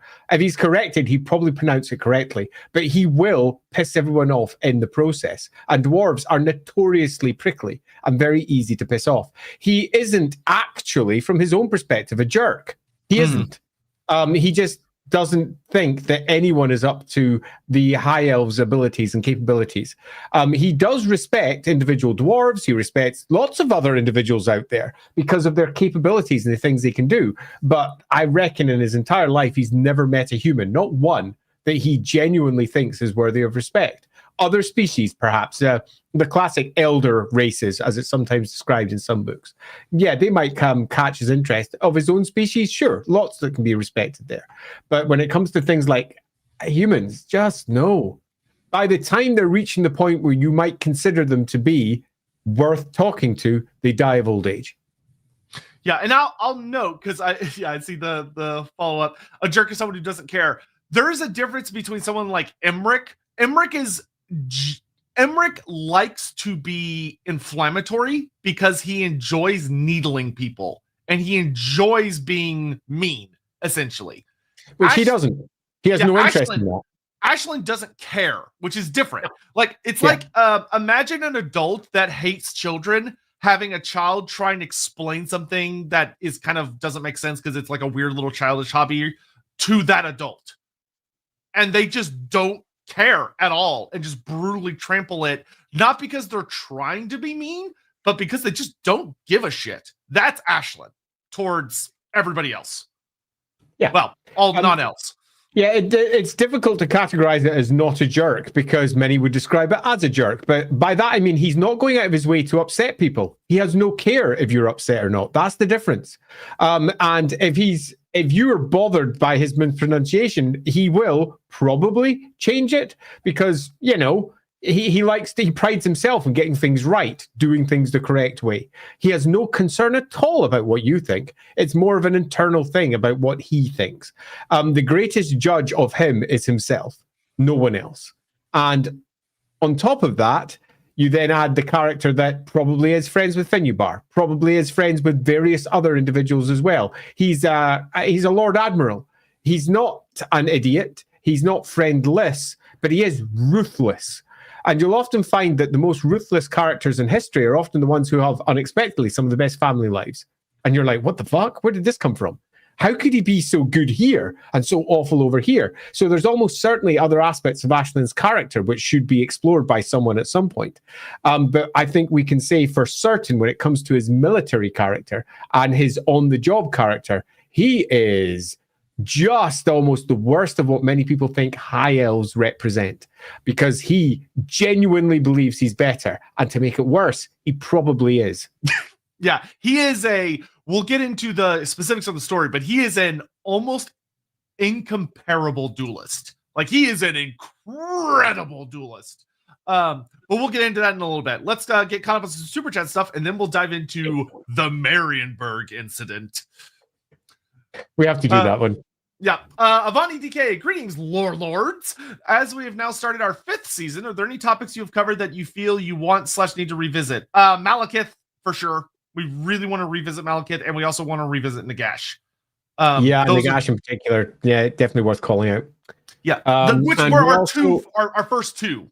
To be frank. Yeah, and it's also worth noting that as a part of our initial stabs into material we've covered before, we're going to be expanding upon what we've done with Morathi as well, because we're going to be heading into Age of Sigmar, because I think it's quite important that we get all of her character. We've already had 2 parts on Morathi where I think it's fair to say, gave a view that many found controversial, where we argued that the story of Warhammer was ultimately the story of Morathi. And that did not go down well in some quarters, but that's cool because that's why our streams are so much fun. And diving into Age of Sigmar and what becomes of her, and in some respects shows that what we said was kind of true. Because when you look over into Age of Sigmar, you start to see that everything that's sort of hinted at and very badly expressed in Warhammer is nailed home in Age of Sigmar, proving that the character that came before was largely what we discussed. So I'm looking forward to viewing that one. Yeah, so take that for those of you who are watching this or are listening in our almost an hour and a half in, that this is your kind of little stealth thing that probably before the end of this year or very early next year, we'll have our very first AOS lore video up, and it's going to be the part 3 of Morathi, which will be super fun. Damn straight. Anyway, Watchdog, would Aislinn be on the path of the Mariner or no? We're talking about the paths as I've used them over in Lawhammer. The answer would be absolutely yes. He is completely and utterly, as is a bunch of others that some people might be surprised at. But yes, he very much of his character is already expressed in the path as we have. But that's for a different type of stream, not this one. Bobfoot, okay, so he fell into the water dying, but then reemerged not only alive, but with way more power than before. We're sure he's not a fishman plant? Yeah, it's actually... he's a plant, he's not an elf. Because, he's an aspidistra. So I am pretty convinced he's not seaweed. Yeah, there you go. That actually was the opening scenes to the Elf Body Snatchers episode via Fishman Plants. They're seaweed. They're seaweed folk, just to make this as complicated as possible.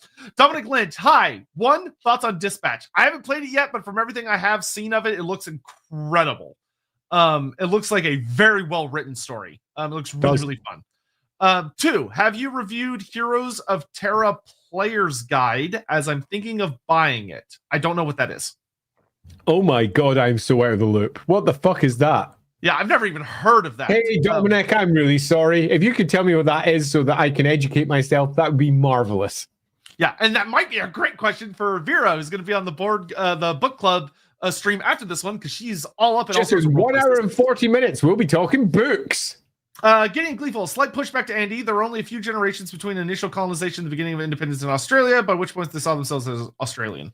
I agree, but now we're talking here, that's 5 generations approximately. 5 generations of elves is maybe 5 centuries, if you wish to view it in such terms. It could be far longer, because elven generations are weird. You're right, but up until the point they became Australians, they weren't strictly Australians. They were whatever they were before. And the colonies are still Ulthwani. They haven't declared independence. They haven't reached this point. They're not there yet. Yeah. And yeah, they'll have their own character, but then Safri has a completely different character to say Eotain. But you don't need to call Safri, I don't know, book elves to differentiate them from to Avalorn, who, let's be blunt, should be wood elves, because Avalorn are wood elves, but they're not. They're high elves, because high elves have a different culture all wrapped underneath a different umbrella. So I would definitely say they're all high elves, and while there might be some factionalism within them, trying to make them an entirely different faction, I think, diminishes what high elves are. Darius, does magic in Warhammer act like Bergman's rule, animals larger in cold environment? Could this explain why creatures/people might be larger up north, or why dragons and dragon ogres are less likely to wake up? Actually, that's a really interesting point. And I would say that, broadly speaking, subconsciously, that's what writers do. Where there's more magic, they tend to go bigger. And when more magic comes, they tend to go even bigger yet. And the Anuli in Althuin, for example, that's the big mountain range there where all the monsters live. It's lost in magic up there. And when the winds of magic wax, monsters come tumbling down from the mountain ranges to attack the elves on all fronts. So broadly, yeah, actually, it's quite a nice question. I really like that one, Darius. Thanks. I'm a little bit surprised there was no mention of Shawn Michaels, but I'll take it. He went serious mode for half a second there. Skylar Martin, how long has Finfar beaten Phoenix King by 2,500? Ooh, he took over... Oh my gosh. Hold on. I can look this up super fast. I can't remember the exact date. If anyone wants to check that, that'd be great, because I'm not going to... In fact, I might be able to get it really fast. No, if you want to go to the next one, I'll see if I can get it really fast. Finnabar took over... Did these assholes really not put the date? Come on, people! Oh, no, I don't have it here. Damn it. I can't get it really fast. I can just... it's like 250 years, something like that. I'll let Andy read this while I grab it. Okay, what if Doomslayer on Ulthuan? What? He'd be some weird guy running around. He'd just be I don't know. He'd be just some weird so 2163 I see when he came to power, apparently, according to Dynoman. That's about what I said. I said 250 years. I'm pretty much spot on. I would just like to say. Yeah. So yeah, he's about 250. Yeah, so a good while, a hot minute. It wasn't actually Dynoman who said it first. Just to call it out, it was in fact Mick Salomon there. I'm probably pronouncing your name wrong. Apologies if I am. So about 250 years. Oh, wait a minute, 2163. No, it's more than 250. I'm speaking out my bum. 350. Yeah. 350. I'm completely wrong. Oh well, I'll just hang my head in shame. Which means that Aislinn's age is probably somewhere in the region of at least 200 years older than that, given the centuries that have been attached to it, and the fact he's become the Sea Lord by this point. He will have to have been at least 200, possibly as much as 500, to have become the full-on Sea Lord of everywhere that is High Elf. It would not surprise me if he's kicking around about the 800 mark. Yeah, if I recall, there's a little tidbit in the Arcane Journal for the High Elves that implies that he's been the Sea Lord for like several Phoenix Kings. Several. Well, there we go. Which means that for at least two, which means he's been in the role for a long ass time. That's over 1,000 years if it's at least two. Yeah, but it's vague. It's super vague. Because granted, there's actually a fun little, you can almost call it an Aislinn trope, where every time GW has published something new about him, they make him older and older and older. Because in 8th edition, they very deliberately say his first thing that made him famous was the Marienburg incident. But the old world's like, yeah, no, he was literally the big guy in charge over 100 years before that even happened. So, yeah, absolutely. Which bluntly should have been the case, given that his very first description was he had been doing what he's doing for centuries. And the Marienburg incident isn't centuries and centuries ago. It's just like about 150 years ago. Yep. All right, I'm going to put another pause on Super Chats for a little bit, and we're going to get into the Marienburg incident. The Marienburg incident, we've got to do it eventually. Yeah. So, for anyone that's never heard, there was an incident where Sea Lord Aislinn's off doing Sea Lord things, and basically word arrives that Ulthuan's been attacked. And what happens is that there was a pirate by the name of Otto Steinroth, who was the Red something. And he basically was a guy that just got super fucking lucky, is just the blunt way to say it. He was a pirate that got incredibly lucky, and through pure stupid chance, got through the Shifting Isles that protect. Actually, no. The Shifting Isles were there. They just hadn't been enhanced. But he gets through the protections that protect the eastern side of Ulthuan, and he attacks the elven settlement of Sardaneth in Yivris. And he kills a good number of elves because the attack is very unexpected. He loots it and he runs away. Now, Sea Lord Aislinn, being a genuinely very impressive figure on the ocean, finds out about this attack very quickly. I would say it's not a surprise that his personal banner, his personal emblem, is the eagle's claw. For those that don't know, the great eagles of the world actually speak. They're like fully sapient, sentient, all that, and have a very complex culture. And Sea Lord Aislinn very likely speaks their language and knows how to talk to them. And they can bring him news really quick. And so when he hears about the attack, he catches up with Otto before he's really that far away from Ulthuan.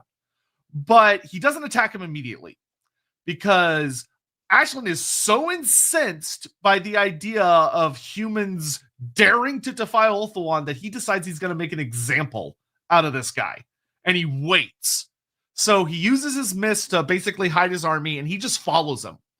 And he follows him, and Otto, with all of this loot that he's going to sell, thinking that he's pulled off the greatest heist in history, goes back to Marienburg, where he's going to make bank. And this is about 2354 of the Imperial calendar. So about half a century after the Great War Against Chaos, but 150 years before everything goes up with the end times shenanigans. So Marienburg is having a great normal day. They don't know about it. Marienburg, they don't know who Otto is. It's not like they're like, hey, Otto, how'd the Ulthuan raid go? Like, he's just some dude. So this guy shows up and sets port. And then all of a sudden, a very heavy, very weird, unseasonal fog drifts into Marienburg and blocks the view of all of their defenses. So all the guys up at the tower are like, holy shit, we can't see shit. What is going on out there? And all of a sudden, this giant, just assault begins, where all of a sudden there's people being shot in the streets by arrows and bolt throwers. There are eagle claw or the sky cutters flying over the city, sniping people in the streets, and a bunch of Sea Guard row up on some smaller vessels from the big ships to assault the docks. And they do not explain why they're there. There is no communication of, hey, that guy's a pirate. He attacked Ulthuan. We need to take him into custody or whatever. He just goes, kill everyone. So they go on the docks. The Marienburgers have no idea why they're being attacked. So all the Marienburgers are defending themselves to the best of their abilities using like the guns and everything. And the thing that's really spooky is that there are a bunch of high elves that live in Marienburg, and they also have no fucking idea what's going on. And so when they realize they're being attacked by high elves, the high elves that live in Marienburg go, "Yo, what the fuck? Stop. This is like where this is where I run a business, or I live here. My family lives here. You need to stop." And Aislinn instead sends warriors into the city who basically, against their will, accost all of the elves, arrest them, and drag them kicking and screaming back to his flagship, because Aislinn's not stupid. And he knows that what he's doing right now is likely going to result in very strong anti-elven sentiment. So he doesn't leave behind any elves to get, like, burned at the stake, being blamed for what he's doing. But anyway, so he kills a bunch of humans. Otto Steinreich's ship is assaulted and successfully taken. The elves offload all the loot, take it all back to their big ship. And once they have all their stuff back, they killed all the pirates. Otto Steinreich himself tries to escape into the ocean. And Aislinn makes sure that he is murdered brutally by being shot with a bunch of arrows underwater. Aislinn doesn't leave right away. Instead, he turns to his wizards and says, "Do it." And the wizards unleash a giant fucking firestorm that burns the warehouse district of Marienburg. So not only does a bunch of people die in Marienburg, they got every single piece of loot that Otto had, and he still burns like thousands and thousands of dollars worth of other people's property, people's livelihoods, just as a fuck you. That's it. He basically sacks Marienburg. That's the classic way that it's often described whenever it's summarized in another book. They go, "Sacks Marienburg, it burns, bummer." And Marienburg burns, all because of something that wasn't Marienburg's fault. It is worth noting this is around about 2350. I think the date's like 2340 something or other. I can't remember exactly what it was. 2354. 53, 54. I thought it was 44 in my head, but I'll take that. At that point, Marienburg's part of the Empire. Let's get it all nice and clear here. He isn't just attacking the wasteland, he's attacking the Empire. Yeah, allies. And sacking one of their most important cities. And you might go, well, that sounds a bit, wouldn't the Empire? No, because the Empire's in its dark ages. It's absolutely fractured at this. No, 2302. It's after, this is Magnus's Empire. I'll get my dates mixed up. Empire, okay, Magnus is the freaking emperor at the moment.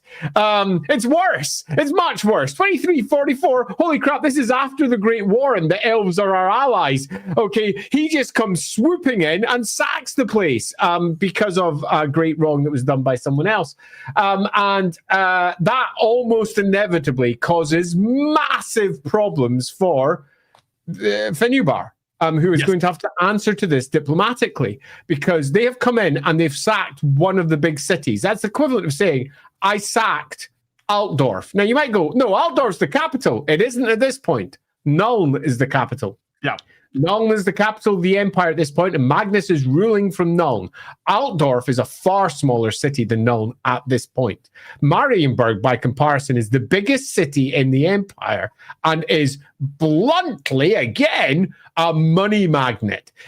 Money is pouring through that place, and a lot of that is indeed coming from things like pirates.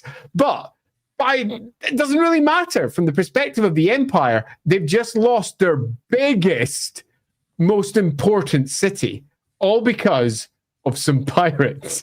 Admittedly, pirates who did kill quite a lot of elves, who managed to pull off something that makes literally no sense. They were moving at the speed of plot, but they managed it nonetheless. So, that incident, obviously, like Andy has stipulated, that causes a bit of concern. And Finubar, the Phoenix King, summons Aislinn to the Phoenix Court, because that wasn't cool, bro.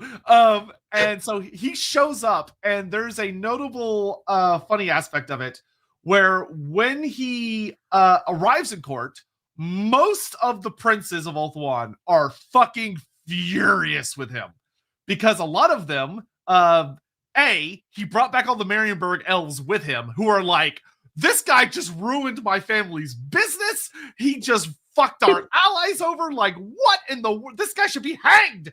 They're furious. And a lot of very wealthy, especially in Lothern, which is where the Phoenix Court is held, a lot of the Lothernite elves, or Lothernite, I don't know what they'd be called, but they are very upset, and they want him dealt with immediately. And there are some elves, like the elves of Yevris, the princes of Sardeneth, who had their city, many people killed and all their things returned, are like, nope, he's awesome. He's a hero. We love him. He's great. So the court's in a big rumble. But Aislinn, when the Phoenix King's like, what do you have to say for yourself? He basically says, I'd do it again. I did nothing wrong. I would do it again. And that, for most of the court, does not go over super well. Which Aislinn doesn't fucking care. He doesn't care. Most high elves, especially because high elves have like a cute rule called intrigue at court back in the day, where like courtly politics is so fundamental to high elf culture that it's ridiculous. Like to many of them, courtly politics is like the only thing that matters. Aislinn's political position basically shrivels up into a tiny little pea, which I'm sure there are some of in his house that were not thrilled with him. But the Phoenix King sees this and goes, I need this guy. Like, with what's going on in the world, we need someone that is this level of ruthless. And I think that there is a hidden story here, because he almost certainly knew him before this. Yeah.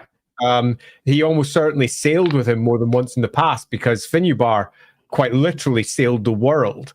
And doing any part of that would involve, at some point, some connection to Aislinn.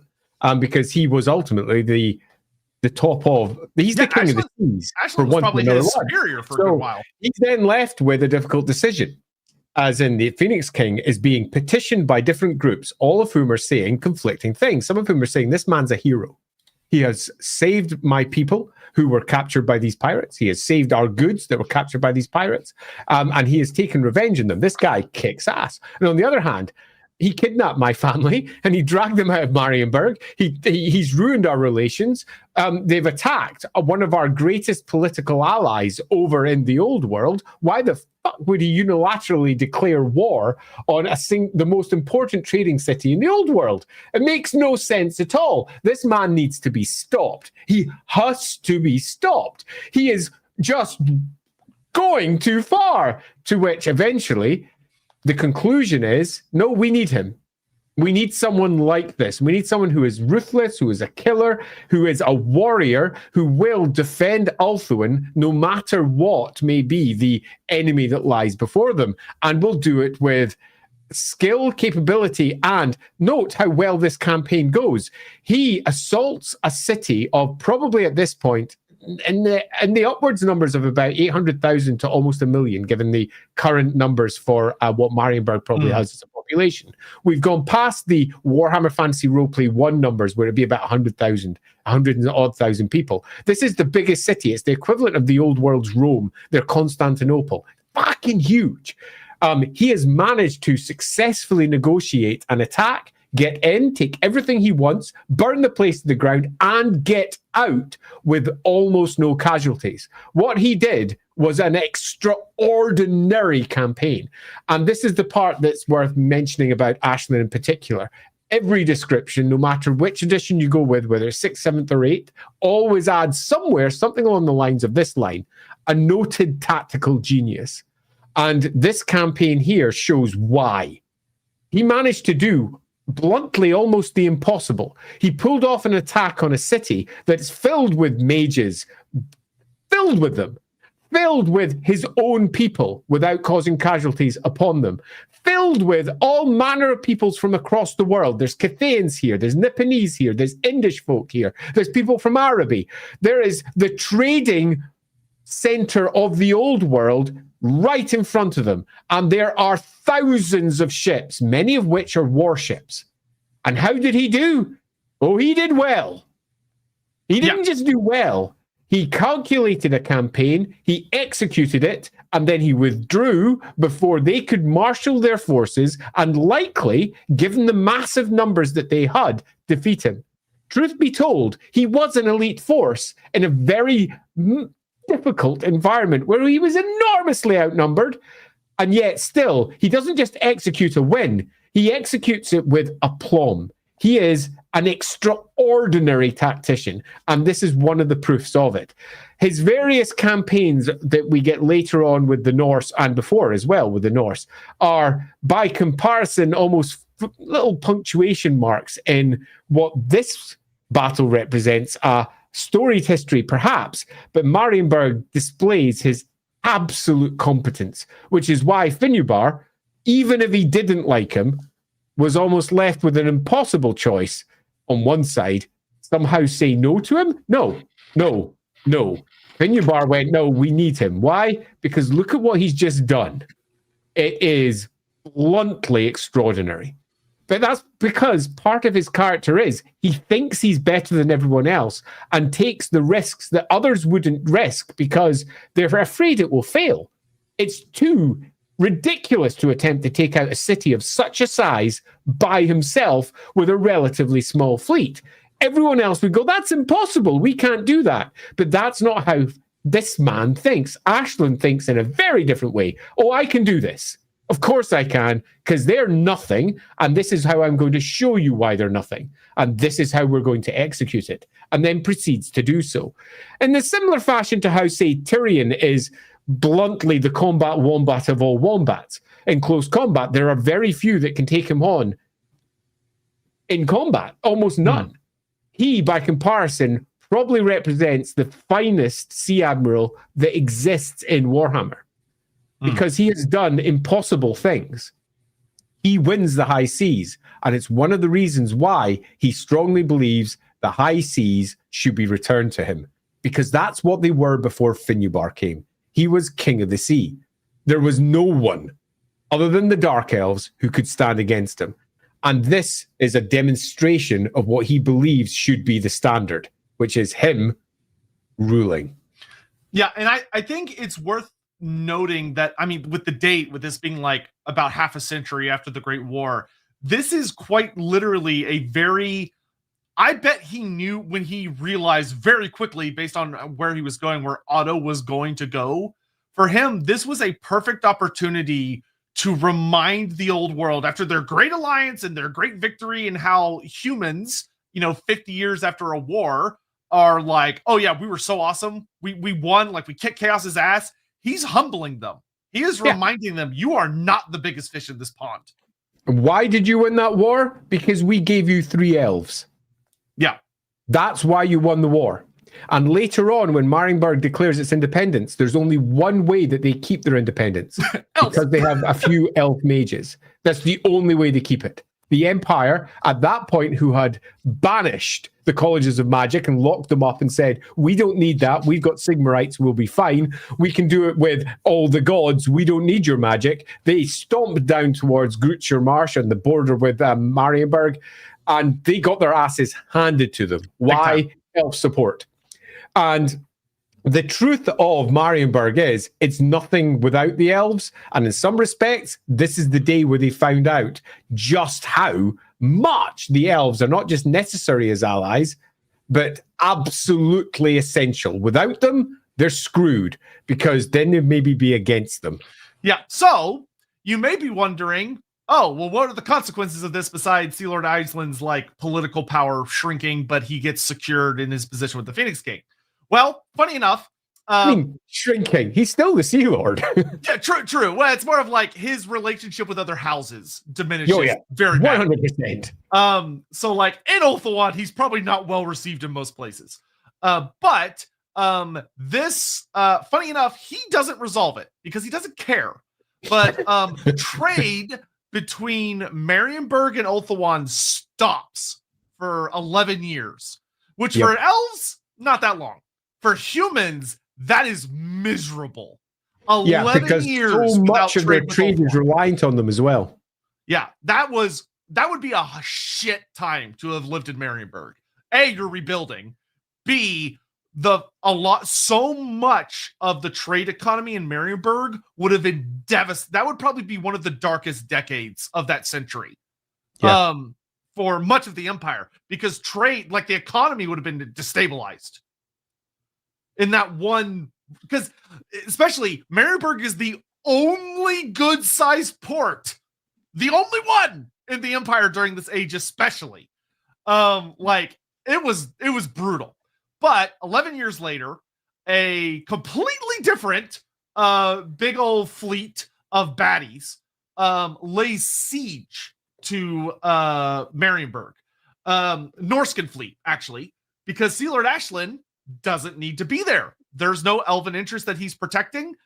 He's doing other stuff, so he doesn't care. So this big old Norscan fleet blockades Marienburg. And a completely different High Elf Prince Admiral shows up, saves the day, kills all the Norskins, and saves Marienburg. And the Empire goes, oh, thank God, can we please be trading partners again? And things get resolved. Yeah. It's a difficult diplomatic position that the High Elves have been placed in because of Aislinn's unilateral choice. He didn't ask permission to do this. He didn't go, excuse me, Mr. Phoenix King, this attack has happened upon our land and we're going to do it. No. Instead, he hears of the attack and he immediately launches the reprisal. And the reprisal is swift, bloody, enormously effective. And then the Phoenix King finds out about it. And in some respects, it shows the power and authority that he has, for all that the Phoenix King is ultimately in charge of the Navy above the Sea Lord, because he's the Phoenix King, in the same way that he's in charge of the Shining Hosts, the great armies of the elves, with Tyrion standing largely as the ultimate general there. Nevertheless, the autonomy that he has when he's out there is massive. And here we got to see it demonstrated. And did he get punished? The answer is no. He didn't. He didn't at all. Finubar chose to leave him in his place, not just leave him, but to support him, even though there was significant uproar in his court saying to do the opposite. And it's an enormous event. And it's one of the reasons why I was rather sad that we still, in the old world, didn't get a mini for him. You know, you were happy getting freaking dragons from Cathay, but we can't get the man who's responsible for all of the elves. God damn it. It really feels like it's coming, which is the thing that is so frustrating. Like, it feels like they're building up to it, but they've been building up to it for like 20 years at this point. Yeah, tell me about it. Yeah, so there are a couple of other notable little stories. I'll do one more story about Aislinn, and then we'll get back to Super Chats again, which is the very hilariously named Short-Lived Alliance. Pun probably intended. The elves probably named it that on purpose, because that's how the elves have it recorded, is a short-lived alliance. So this happens, if we're lucky, we'll actually get to see this happen in the old world, because it takes place 20 years before the Great War Against Chaos. Yeah, 2281. Yeah, so in this year, King Grundedrak, who is the modern king in Karl Franz's time, of Barakvar, is having a bad time. He is fighting a big old war of a greenskin pirate named Gutrippa. So Gutrippa's got this big old orc pirate fleet that's causing a lot of problems with along the Black Gulf, because it's just massive. So Sea Lord Aislinn, likely petitioned by the Phoenix King, who probably knows what's going on, basically goes down and he helps King Grundedrak wipe out Wa Gutrippa, because this Wa is so big, not only is it a massive fleet, it basically dominates the coastline of the Black Gulf.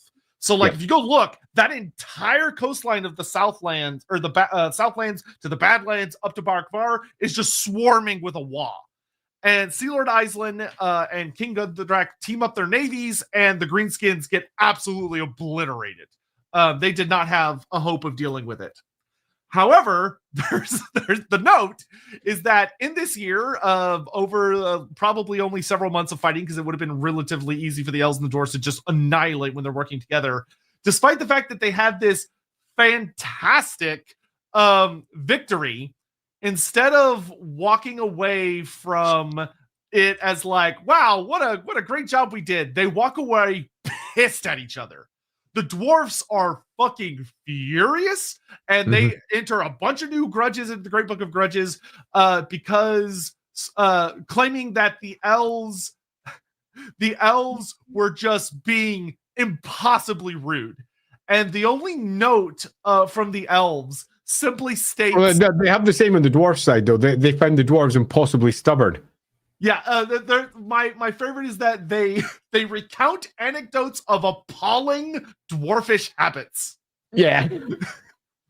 Which is it's just, you can just imagine, it's just Sealer Aislinn just treating the dwarfs like they're disgusting, dirty little cave dwellers. Well, they are, aren't they? Yeah, and the dwarfs being like, you fucking what? Oh, man. And it just, like, he does not make friends. Aislinn does not make friends. He doesn't. Nor does he particularly care to either, because he's got a job to do. You can almost imagine the sort of figure that he is. He's someone that is on job probably almost all the time. And given that he is so closely associated with Mathlan, he probably has a relatively high temper. He'll be cruel, because the sea, after all, is notoriously cruel. And he will also, in turn, be somewhat changeable, uncertain. You can't be clear what tactic or what choice he'll make. It'll be one of the reasons why he's deemed to be a tactical genius. It's because he's unpredictable. If he was predictable, if he was just one of those by the numbers generals, by the numbers admirals, depending on whether he's fighting at sea or on land, he would be a very different figure. But he's not. He's got Mathlan behind him. He's got the ocean, the tides, those changeable, shifting ideas, and magic that equally is very different to what many are used to using. He's using high mists and water and spiritual entities of the deep, which after an event we're going to get to relatively soon, becomes, if anything, even stronger in terms of its manifestations. So he's working in a very different platform to most high elves. But on top of that as well, he is genuinely good at what he does. It's the bit that's easy to just push aside because he's so not necessarily arrogant, but what many people would perceive as rude. But he is that because, as far as he's concerned, that's what he has to be to get his job done swiftly and effectively. He doesn't want to spend all the time dealing with everyone else's emotions or dealing with how they think this is a good plan or a bad plan. He knows it's a good plan because he made it. So he's going to execute said good plan, and he doesn't care what you think about. He's the sort of person when he walks in the room, everyone's got an opinion about, but he's the only one who doesn't. Because he doesn't care what everyone else's opinions are at all, because he's a man who's constantly on the job and indifferent to everybody else. Yeah. All right, we're going to come some more Super Chat stuff, and then we're going to get back into talking about the Lokir battle. And when Aislinn changes. Sorry for the Great Hard Ratch. Just want to take this opportunity to say you guys are awesome and have completely changed how I view canon in the lore for Warhammer. By the way, I still want Queeky's my favorite, please. Actually... First of all, yes, thank you. Second of all, before this month is out, we are going to do a quick episode on Lorebeards.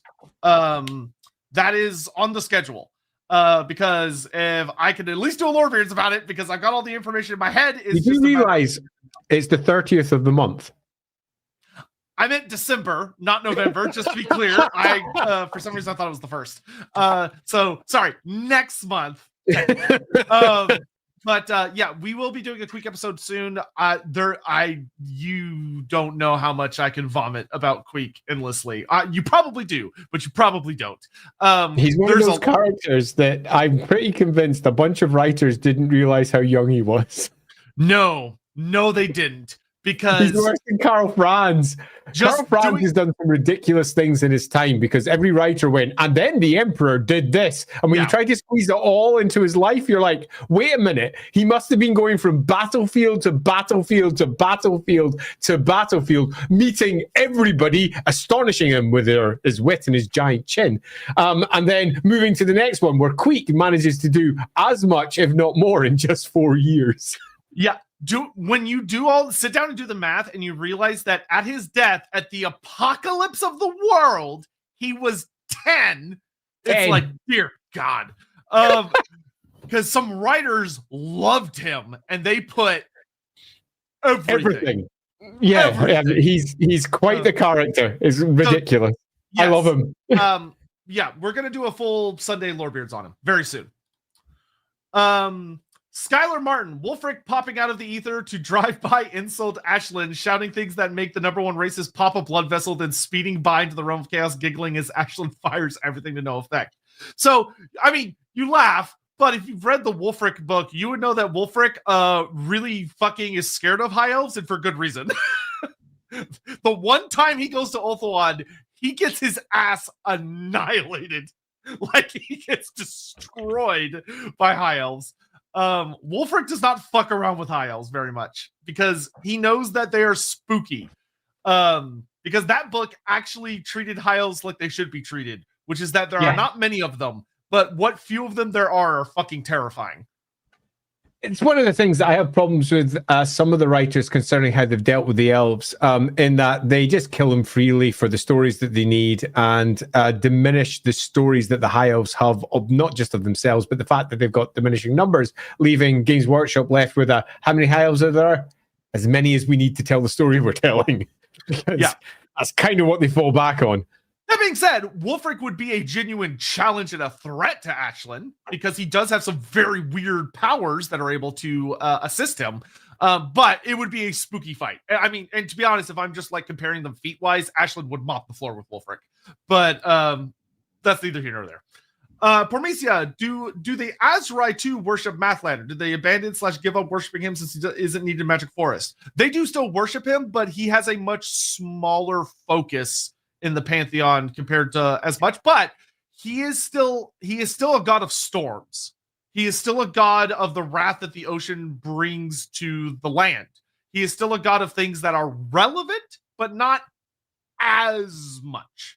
Yeah, quite. The world roots go everywhere, and that includes right to forests on the edge of the ocean. So there is a need for Mathlan in their reverence, and they need to pay attention to the fact that he's an easy god to piss off. So you don't want to piss off Mathlan.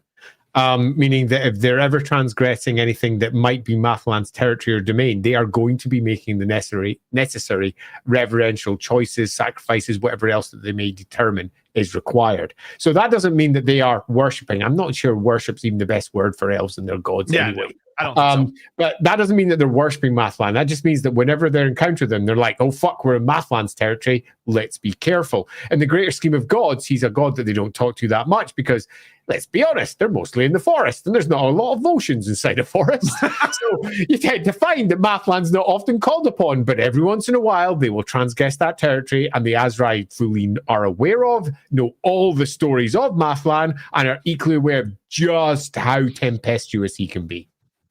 Yep. Dominic, Celtic mythology / historical D&D. That would be sick. That would be really cool. They should do more of those. Celtic mythology actually has a lot of really awesome stories in it. Ben Fisher. Maybe Otto got past the Shifting Isles by following the graffiti on the rock saying, Grom was here. Yeah, that whole Otto story is a bit daft. What he did required... Grom hadn't happened yet, actually. Pardon? Grom had not happened yet. No, it hadn't. Wouldn't happen for about another 50 years, because it's around about the turn of the century. So the story's a bit daft, and it needs a bit more justification, even if it had just been because of the waning magics that hadn't been supported by X, Y, or Z. They managed to get through this once, or something like that, or they found themselves blown off course and came from a different angle, and they got themselves to a position. But the almost unassailable might of the elves at sea makes the whole story look weird. And then reasserting their might by showing what they could do to Marienburg makes the story, if anything, even weirder. Meaning that I think that this story is one that could have dealt with maybe a sentence or two of setup, explaining how Otto could do the impossible. Did he have an ally that allowed him to slip through in a way that no one else could? Did he have a special power, an artifact? What was going on? The answer is something was, but we don't have the story. Yeah, there is definitely a missing element that they don't really bother with, because that they're like, oh, that's not the point. Yeah, because it's literally just guided by luck more than judgment. It's like, okay. But anyway. Corn Chiba, how did the Sea Elves come back to Marienburg? We talked about it. Yeah. Technically, yes, by vote. 11 years later, a different prince smoothed over relations. Indeed, different prince. Chance Welsh, good morning, y'all. I'm currently working on my first homebrew Wolfruff campaign, enjoying a morning old-fashioned. Just wanted to say thank you for the years of great beards and lore. Looking forward to season 5. Well, thank you. Thank you very much. We appreciate that. Delighted, and thank you so much for the super chat. Massively appreciated. Good luck on your campaign. We'd love to hear about it. Gideon Gleeful, Finnebar, the most famous tolerant, and Aislinn, the most famous brutal elven supremacist. Yet they are friends. I know Finnebar thinks them useful. I feel like we need a story of them actually interacting. There is a unexplored tale that the old world, if we're super lucky, I doubt it, but if we're super lucky, we might get a Black Library book on or something where I agree with Andy. Undoubtedly, Finnebar likely was on Aislinn's vessels at some point during his worldwide journey and knows him from before he was Phoenix King. Like they have a prior relationship. Yeah, I'm interested here with the idea that because Finnebar is famously tolerant and Aislinn is famously brutal, that they shouldn't be able to get on. I don't think that would be the case, particularly for elves. Elves are notorious for getting on with other elves that they don't agree with. And nowhere is this more expertly and fully understood than over with the Druki, who hate each other with such passion that you can barely describe it in black and white on a page, yet nevertheless are constantly winning each other over for different deals, taking their enemies who they were literally assassinating last week and allying with them in the next attack. Elves are very used to working with others who don't necessarily agree with them, and high elves in particular have all manner of existential threats, and it's okay to have political differences. What's currently going on, for example, in US politics, where if you have a different opinion, because you have a different political party, you are the enemy and possibly you should die, is not the standard of how politics works. If you take, for example, your average political situation and say just the House of Parliament, the Scottish Parliament here in the UK, often the best friends are across the political divide. Often. They disagree with each other fundamentally, but that doesn't mean that they don't have a lot that they share. Shared experiences, working in the same environments, the Houses of Parliament, for example, they're all working together to try and get things done.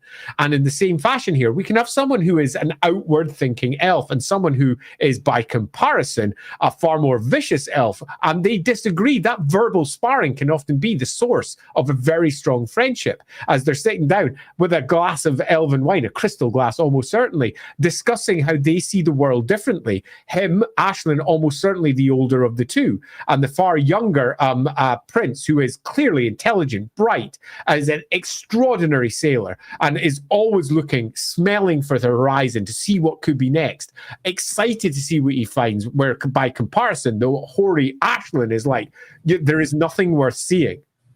The best is in Ulthuan.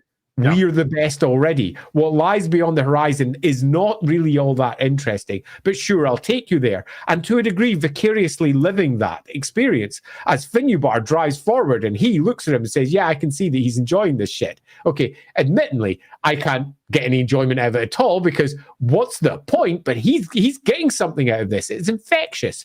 And then coming back and explaining it and talking about it, different people with different experiences often make unexpectedly the best friends. And I think that they might make a great pairing. People who disagree fundamentally on almost every single core matter, but also agree fundamentally on core matters like the defense of Ulthuan. What has to be done to protect the high elves? Because after all, Finnebar did not in any way sanction him. He was like, no, this is fine. What has occurred. We will deal with it. So I think they could make brilliant friends, and it would be the obvious choice to make them yet another antagonistic element within Warhammer. Most of the special characters are a bit antagonistic with each other because conflict breeds good story. But conflict does not just need to be, I dislike you. It can also be, I disagree with you and like you, and that causes a different sort of conflict that's fun to explore.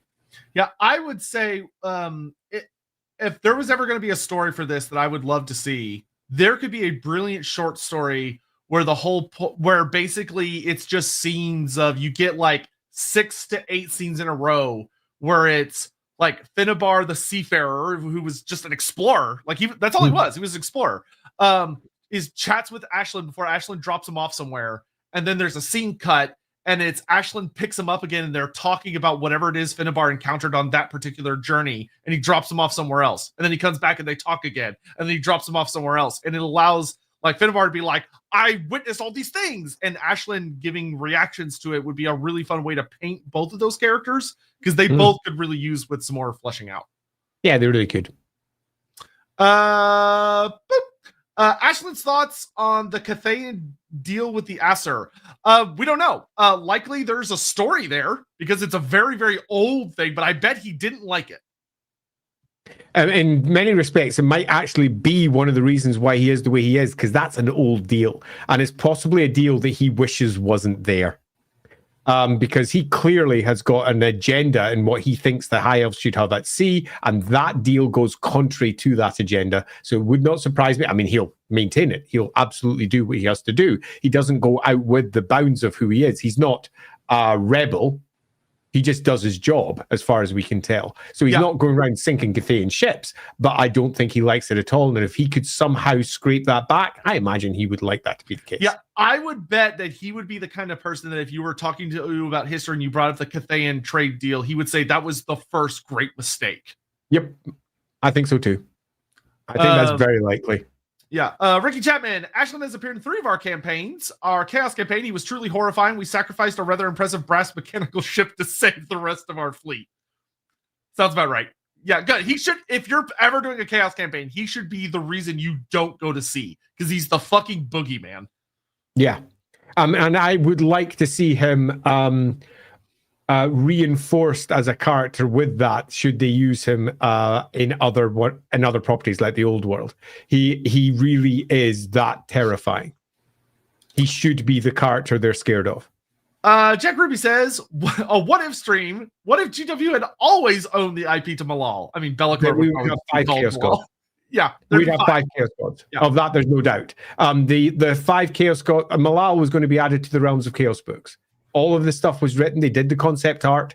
We have that concept art. You can go find it if you want online. Malal's greater demons, his lesser demons, his beasts. Because each one of the gods had their own a greater demon, lesser demon, their beast, and their steed. GW loved them. They were using them. Yeah, they were fully intending on plowing down deep with that, and the material was in the process of being written when it was stopped.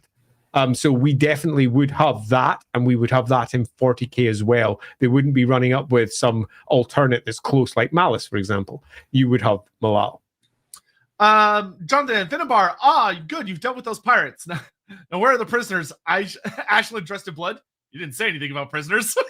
You didn't mention that. Yeah. Never assume with Aislinn. Never assume.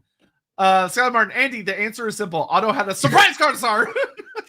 Yeah, Skylar, you've got it. It was a surprise Carnosaur. That's how he got into Elfwin. It was very surprising because it guided them through the mist. It was a very surprising skill for that Carnosaur to have. So, Lorebeard. In the grand scheme of the oceans, the big war that exists on the sea, as we all know, is truly the Dark Elves versus the High Elves. It is. Where the Dark Elves do have a distinct, nasty advantage in their Black Arcs, which are horrifically huge, massive, nigh unstoppable things. But the High Elves are one of the only navies that can genuinely deal with them. Where, like, there has been a dragon ship that had an enchanted Ithilmer, what do you call it? Ramming, whatever it's called, the part of the ship. The lances in the front, yeah. Yeah. And it impaled a Black Arc and sank the fucking thing.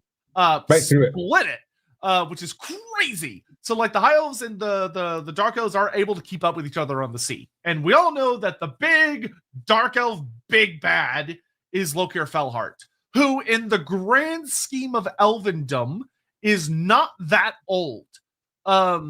He only took over from his father, I think 200 or 300 years ago. Sea Lord Aislinn has been admiral, or the Sea Lord, longer than Lokir Felhard has been in charge of his family's Black Ark, the Tower of the Blessed Probably Dragon. significantly longer than he's been alive. Yeah. And it's quite likely that the House Felhart, has had significant repeated encounters with him and many losses. So the conflict between them is one almost certainly of absolute bitter hatred on Lokir Felhart's side, because of the losses that his house almost certainly have suffered in the past and how they have been humbled by Aislinn. Yeah. Now, Felhart is a bastard. Like, even by Dark Elf standards, he fucking sucks. He has done a lot of really nasty shit. He has killed a lot of Dark Elves. He's killed a lot of everybody. And Sea Lord Aislinn hates him because, and one of the things you need to understand about Aislinn is that Aislinn isn't such a cruel bastard just because he has like a bad personality and didn't get enough hugs or whatever it was. Aislinn is the Sea Lord. And when something bad happens to the elves, which are almost entirely a naval people, he's the guy that has to deal with it. When a call comes in that like a high elf boat has been torn to pieces by Dark Elf raiders, he has to show up and deal with it. When someone gets too close to the Vampire Coast and they have vanished and someone has to go collect what's left of them and make sure that their spirits are hopefully at rest and that the vampires aren't doing awful stuff, he has to deal with it. If there's a big horrible sea monster that has killed a bunch of people, he has to deal with it. And there are numerous stories where Aislinn shows up to like smaller colonies or small places where elves are, and he finds indescribably horrible scenes there waiting for him. Like, this guy has witnessed horrors beyond horrors because the Warhammer Oceans frankly suck. They're not fun places to be. And Lokir Felhart is one of the worst things you can encounter in the ocean. There are notes about how when Lokir Felhart attacked Grand Cathay, what he left behind of the village or the city he attacked was so bad that the Cathayans burned everything and said, erase that city from the maps. We will never speak of this again, because it was that horrible. And Aislinn has been on this guy's trail for years, showing up too late and finding the stuff that Felhart leaves behind, which is awful. Because Felhart likes to play with his food and he's a bastard. Mm-hmm. And Felhart's also weird. Felhart is not normal, because if you know Felhart's story, you'll know he has a very peculiar helmet that he went to the Lizardman sunken great city of Chepiodal. Yeah. He went down to the bottom of a great ocean trench and he fought a mysterious race of fish people where he took away a Kraken helm, put it on, and something about him has never been the same. Yeah. Like, I don't know if I would say necessarily he's possessed, but he's definitely been altered by that helmet. Something's occurred. And we know elves are a bit odd anyway. Magically sensitive, capable of taking on traits that are a bit different. Just take a look at Orion and Ariel if you want to have a sight at something that's a bit different. And Lokir sort of falls into that category of he's not normal anymore. He's become something else. Not necessarily the same as an avatar or anything like that, but most certainly elevated, much like, say, Malekith with his iron circlet. Like, again, an artifact from another place, another era that has elevated him and made him something more. Now, Aislinn may be almost certainly a very old, very capable elf, but he's going up against, effectively, what appears to be, if we strip away all of the nice adjectives and just state it for what it is, a demigod in elf form. Not a god in elf form, a demigod in elf form. Something that's been elevated significantly. One of the reasons why I find Lokir Felhart's stats inside Warhammer Fantasy Roleplay 4 to be terrible. Very, very funny. But even before he had become this entity, he was already capable of like swimming for hours underwater, for doing ridiculous feats, killing monsters by himself underwater to even get to that Kraken helm in the first place.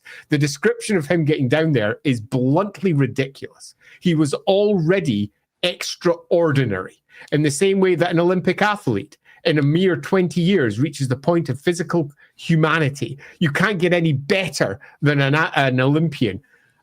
He was somewhat similar on the Dark Elf side. And then he gained that artifact that took him further. So this is no mere dark elf child going up against an ancient elf. This is two extraordinarily powerful people coming together in a conflict that is going to take, well, a bit of time.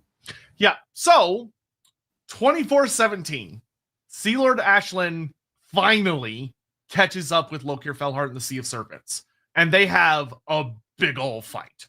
Now, one of the things, I actually very much agree with Andy, which I know this is going to sound a little controversial, but as I get into the story, hopefully the evidence will explain itself, that Lokir Felhart genuinely comes off like a demigod of the story, of that he's not an elf anymore. He's something more.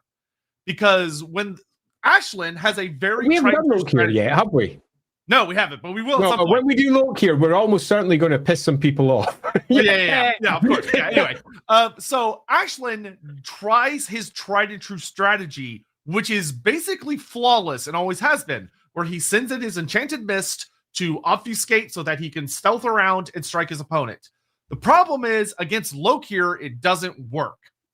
And now the story plays it off very casually, but I want you to think about what I'm about to tell you. On a giant city-sized fortress, one of the biggest Black Arcs, like the Tower of the Blessed Dread, is huge, massive. It's got an entire legion on it. Like, we're talking thousands and thousands of elves, giant monsters, all sorts of other horrible things, big sorceress towers. Like, it's a fucking city. And despite the size of this thing and the amount of waves and all this other stuff that it causes as it's moving around, Aislinn finds it. Lokir knows he's there. Not the sorceresses. It's not magic that detects him. Lokir senses the disturbance in the ocean itself. That's how he knows Aislinn is there. Which, what the fuck? It should be your question. And the answer is, Lokir's weird, and it's going to get weirder. So the fight begins, and what Aislinn relies upon on most of his fights, like in Marienburg, is alpha strikes from confusion, ambush warfare. If someone knows where he is, he's lost his only advantage.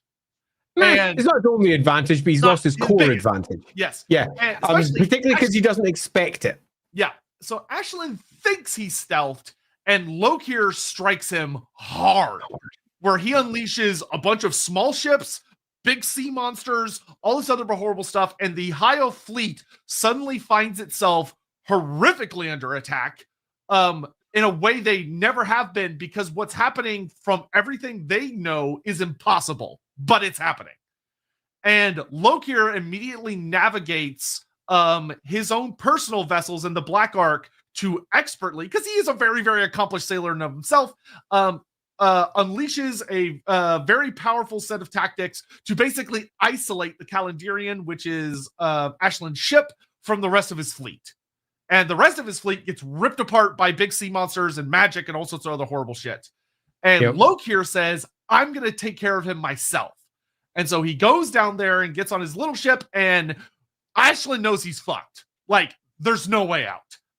There is literal magic, very powerful, ugly forms of dark magic, ripping his ship apart and holding it in place. There's no wind. He is literally being held down by forces that he cannot dispel. And when Lokir gets on the ship to fight him, they have a very big duel that's like a full-page spread, and it's very cool. Now, from everything I've said, you may think that Lokir just kills Aislinn, but no, because Aislinn is literally one of the best duelists in Ulthuan. And this story, to its credit, does an awesome job of showing that. They have a big fight. Lokir is a dick that cheats. He cheats like a motherfucker because he realizes he's losing. Yep. So they're fighting. Lokir Felhart has his Kraken helm. He's very scary looking. He's got the red blades of End, which are a very weird magical material known as red steel, which is made from the literal red statue of a god named Gilgamesh. Totally not Gilgamesh. Gilgamesh? You know what you're talking about. incredibly nasty. And So this is what happens. Aislinn, who, as far as we know, doesn't actually wield like notable magic weapons. He just has some Ilthormer blades, but he wields a blade. Nobody ever bothered describing them. Yeah, and in fact, it's an axe. He's wielding an axe in that fight. No, he picks up an axe, but it's he picks up the axe after. No, you're right. You're right. It's after. He starts with his signature blade and dagger. Yeah, he totally does. So him and Lokir, they're fighting. It's so fast, even elves are like, what the fuck's going on? And Aislinn starts getting the upper hand. He stabs Lokir a couple times. He actually manages to win Lokir by like hitting him with the gut really hard. And as they're fighting, Lokir grabs one of his Corsairs and throws him at, like, literally just bodily throws this guy at Aislinn, which Aislinn's like, what the fuck? Okay. And Aislinn kills that guy, but that causes him to drop his swords. And Lokir goes, aha, I've got him. Goes in for the kill. Nope. Aislinn's too quick. He's too good. He manages to get away, and he picks up a White Lion's great axe. Which White Lion axes are heavy and big for elven standards. Like, most elves cannot wield them without notable great practice. And he effortlessly picks up that fucking great axe and he starts winning again. And the big moment that boils down to what a freak Lokir is as they're fighting, Aislinn brings the great axe over and chops into Lokir's head. So that the axe goes about halfway through his skull, through the Kraken helm, into his brain, nearly bisecting his head, and he rips the axe out. And Lokir is completely fine. Yep. And I want you to think about how weird this is, even by Warhammer Regen standards. Within very few seconds, not only does his head regenerate, so his brain regenerates, his skull, his flesh, the helmet regenerates. Yep. Almost like it's a part of his skin. And Sea Lord Aislinn goes, well, fuck. And even Aislinn should have won at this point. I mean, they'd already been fighting by this point for over an hour. Yeah. And all around them, there's conflict going on as well. The last remnants of the High Elves and the Dark Elves who are there. And so there's an ongoing conflict going. And he's won. Surely, he's won. Because Lokir ain't normal. Yeah. And even then, Aislinn disarms Lokir, knocks one of the blades out of his hand, and that's when Lokir reveals that everything about him is fucking freaky.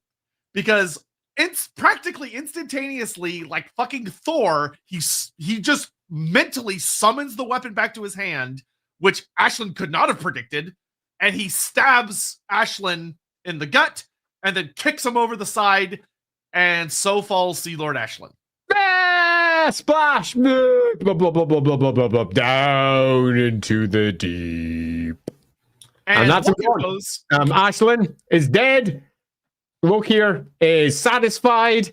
The High Elf fleet, the most powerful High Elf fleet probably on the ocean, has just been destroyed. The blow here to the High Elves is almost immeasurable. This is one of the biggest losses that they have suffered pretty much since the Great War, when the Dark Elves last attacked directly into Ulthuan itself. This is horrendous, and the loss of Aislinn is equally horrendous. It's not just the fleet and all the High Elf lives, it's the experience that Aislinn brings, those centuries of warfare. The very fact that Finubar kept him is demonstrated here in why his loss is so important. Bye-bye. Yeah. Then 6 months pass. There are no survivors from that battle. 6 months later, inexplicably, wearing all of his armor still, full metal, Aislinn washes up on the shore of Etain, completely healed, and is found, wakes up, and basically has no memories of anything that's happened in the last 6 months. Or at least he claims not to have any memories of what's happened in the last 6 months. I think that's a better way of putting it. Yeah. And all the High Elves go, okay, so he's clearly fucking blessed by many elves go, oh, surely he must be the Herald of Mathland then. They don't call him the Avatar. They call him the Herald. It's not speaking on behalf of Mathland because, hey, Mathland saved him. Yeah, and he resumes his job and retakes over as Sea Lord. And notably, until he's literally forced by the avatar of Cain at that point, Tyrion, Lokier avoids him like the plague. Yep. For the next 100 years. Lokier doesn't get anywhere near him. Actually, 102 years or 101 years. But anyway, because Lokier goes, oh shit, that guy's like the real deal. And when him and Lokier finally do meet once more in the end times, Aislinn literally kills him with a tidal wave. He crushes him with the ocean. Yep. But it's a fascinating thing. Of one of the things I actually really love about Aislinn's story is that a lot of people, when they think about Mathlan, they think, oh, well, he's so brutal, he's so nasty, and like the Corsairs love him, all this stuff. Shouldn't his avatar have been a dark elf? And A, I don't think so. B, the closest contender would have been Lokier Fellheart.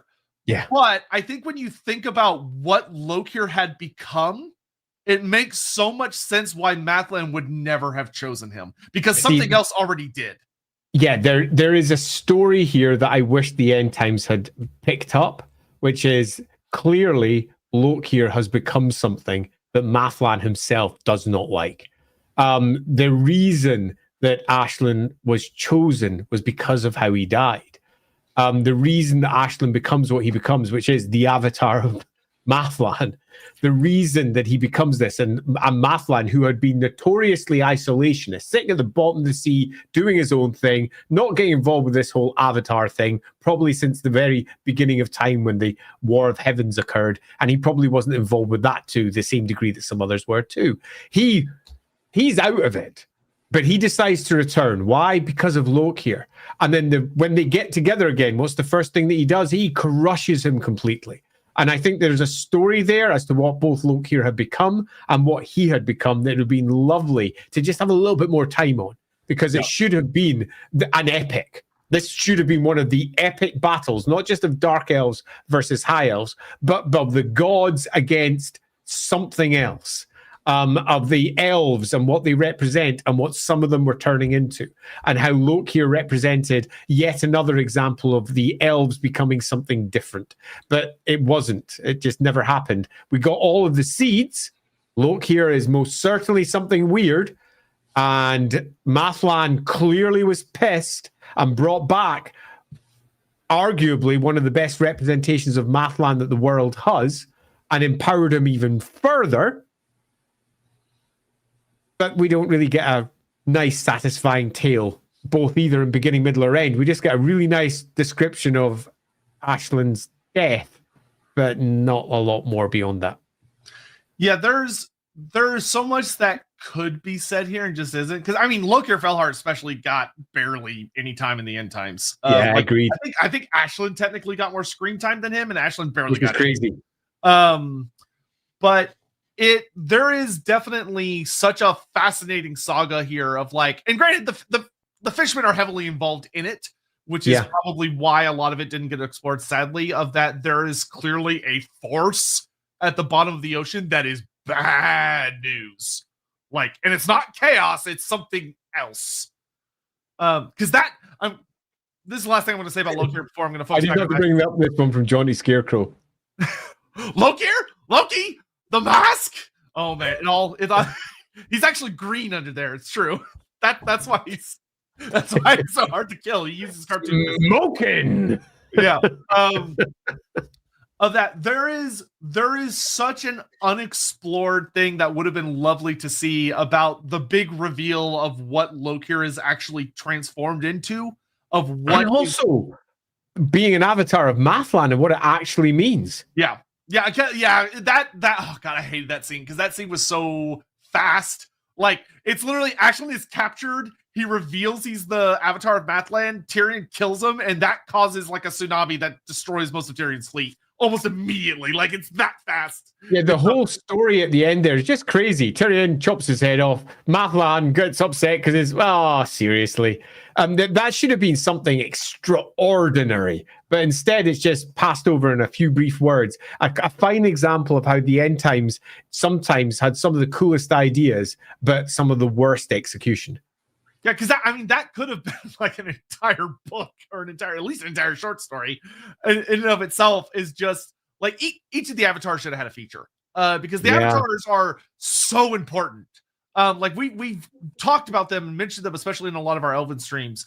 But the confirmed avatars who actually got to have some time being the avatar are unfortunately rare and never really got the exploration that they deserve to have. Like with the Everqueen, as her role's the avatar of Isha, that didn't get explored to the level it should have.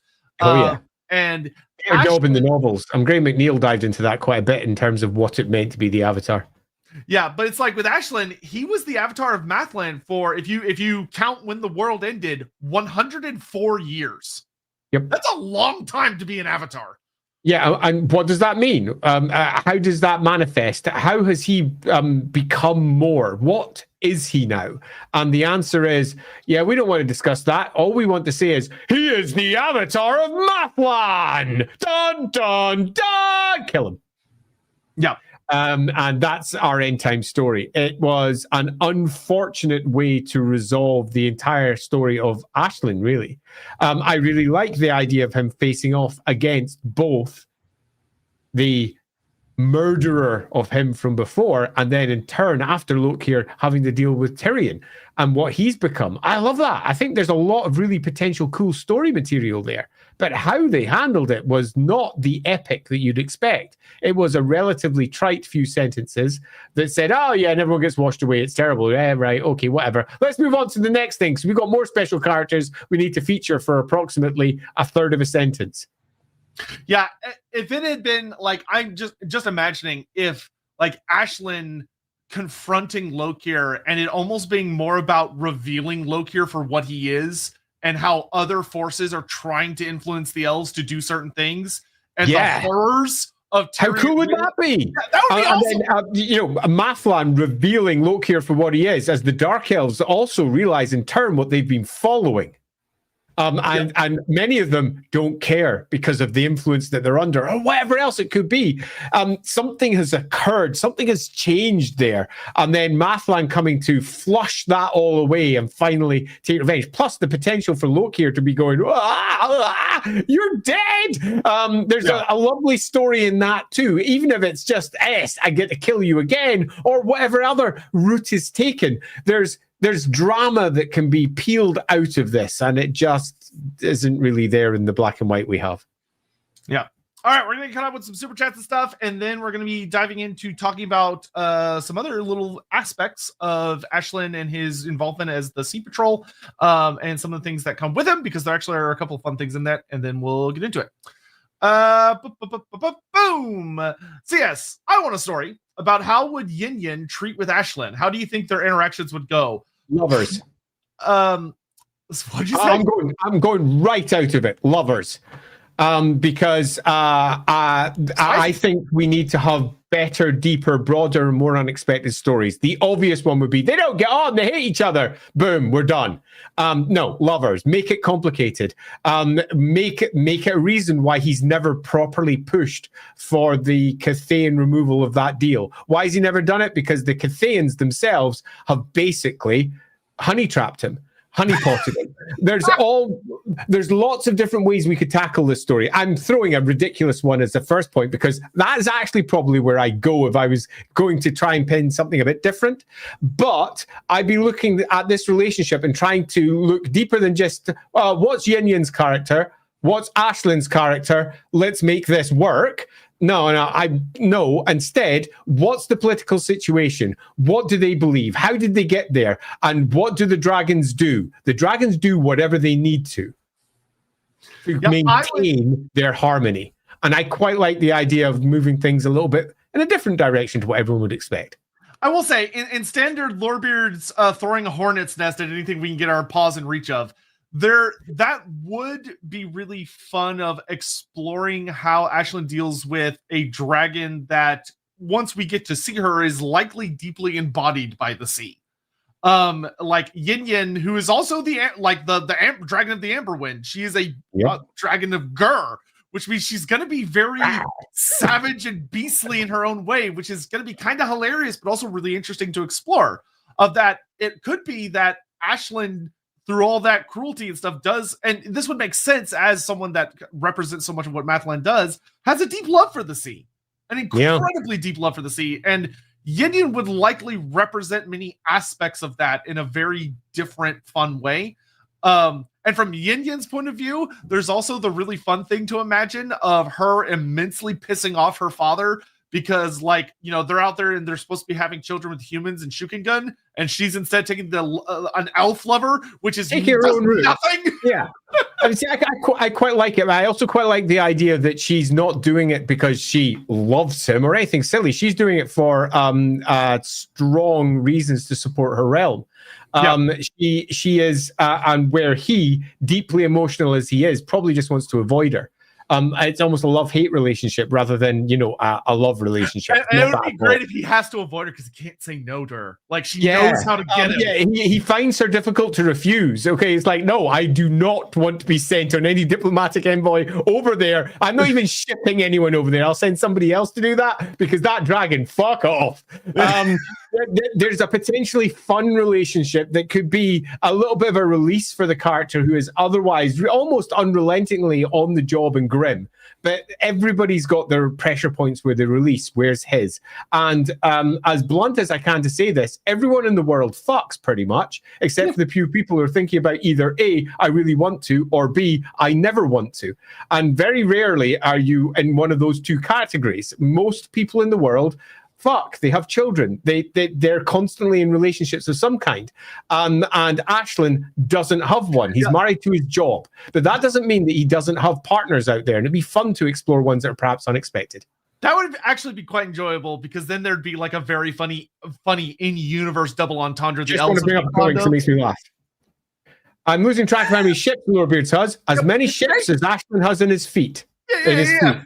Look, we are, after all, dealing with a naval stream. Of course, there's going to be ships. I will say, I would love the idea that in universe there is a joke. There's a known joke in universe among the elves and like the Shukengun that like Aislinn only loves the sea, but like everyone knows that it has a double meaning. Yeah, I quite like that. Anyone brings it up. Bar saying, "Let's go to Cathay," and him saying, "No, no." Thank you for that. That was very funny. Antonio, yes, the red sword and the guy named Gilgadresh. Yeah, if the rumors, which I very much hope they're true, are true of GW going to end, Gilgadresh likely will feature quite heavily. One would assume. Yeah, because I mean, Gilgamesh is like a really fun mythological figure. I mean, he's like the first remembered hero of human history. So first superhero, eh? Yeah, so he should be in Warhammer in some way, shape, or form. And Gilgadresh is like, that's typical. That's the Warhammer creativity we all know and love on display. Loremaster's Armory. Funny side question. What made you change how you pronounce Aislinn since your last video? So for me personally, when I'm on a stream with Andy, it's really easy for me to just match whatever pronunciation he's doing. It's just easier. When I'm playing Total War, I likely will just say Aislinn because it's going to match what the game is saying. Well, the game says, yeah, totally. Yeah. And if I have to say it differently every time, someone's going to go, "Why are you saying it differently?" And I just don't want to deal with it. So it's just a matter of, you know, I forget what it's called, like code switching or whatever it is when you're like a different company, you talk different. It's just that. Though I do think that Aislinn to me sounds much more like an elven name than Aislinn does personally. But that's just me. Parmisio, it's a cultural appropriation that I don't like of an oppressed people. Yes, and that is a very excellent point. That's the reason I don't like it. I have far too many Irish friends who rail against such things, and I am very much of a shared opinion with them. Yeah, I cannot tell y'all how like kind of funny and kind of goofy it is at the same time to like be dealing with like a GW thing, and you'll like say something and they'll go, "Oh, shouldn't it be pronounced like this?" And you go, "No, I'm pretty sure I've looked into it and it should actually be pronounced like this because it's not an English word and they're pronouncing it wrong." And they're like, "Oh, but GW says we have to say it like this." It's like, yeah, well, that's because GW's dumb. But anyway. whoop, nope, I didn't actually read this one. Promesia, what is the reason Mathland resurrects Aislinn? As I know, Warhammer gods don't do reasonless decisions, do they? So this one's easy to answer. The real answer is there is no reason. It's because the writer decided it and thought it would be cool. That, however, is a shit reason. The words that we have from Games Workshop go no further than that. They don't provide a reason. Correct. However, if we take a look beneath the black and white that were presented in the book and we look at the characters involved, Aislinn is almost the epitome of what it means to be a follower of Mathland. He's not a priest because elves don't normally do the priesty thing in the way that everyone else does, but he is absolutely almost the epitome of everything that is Mathland. He is cruel. He is mercurial. He comes in with the tide and he leaves, leaving devastation in his wake.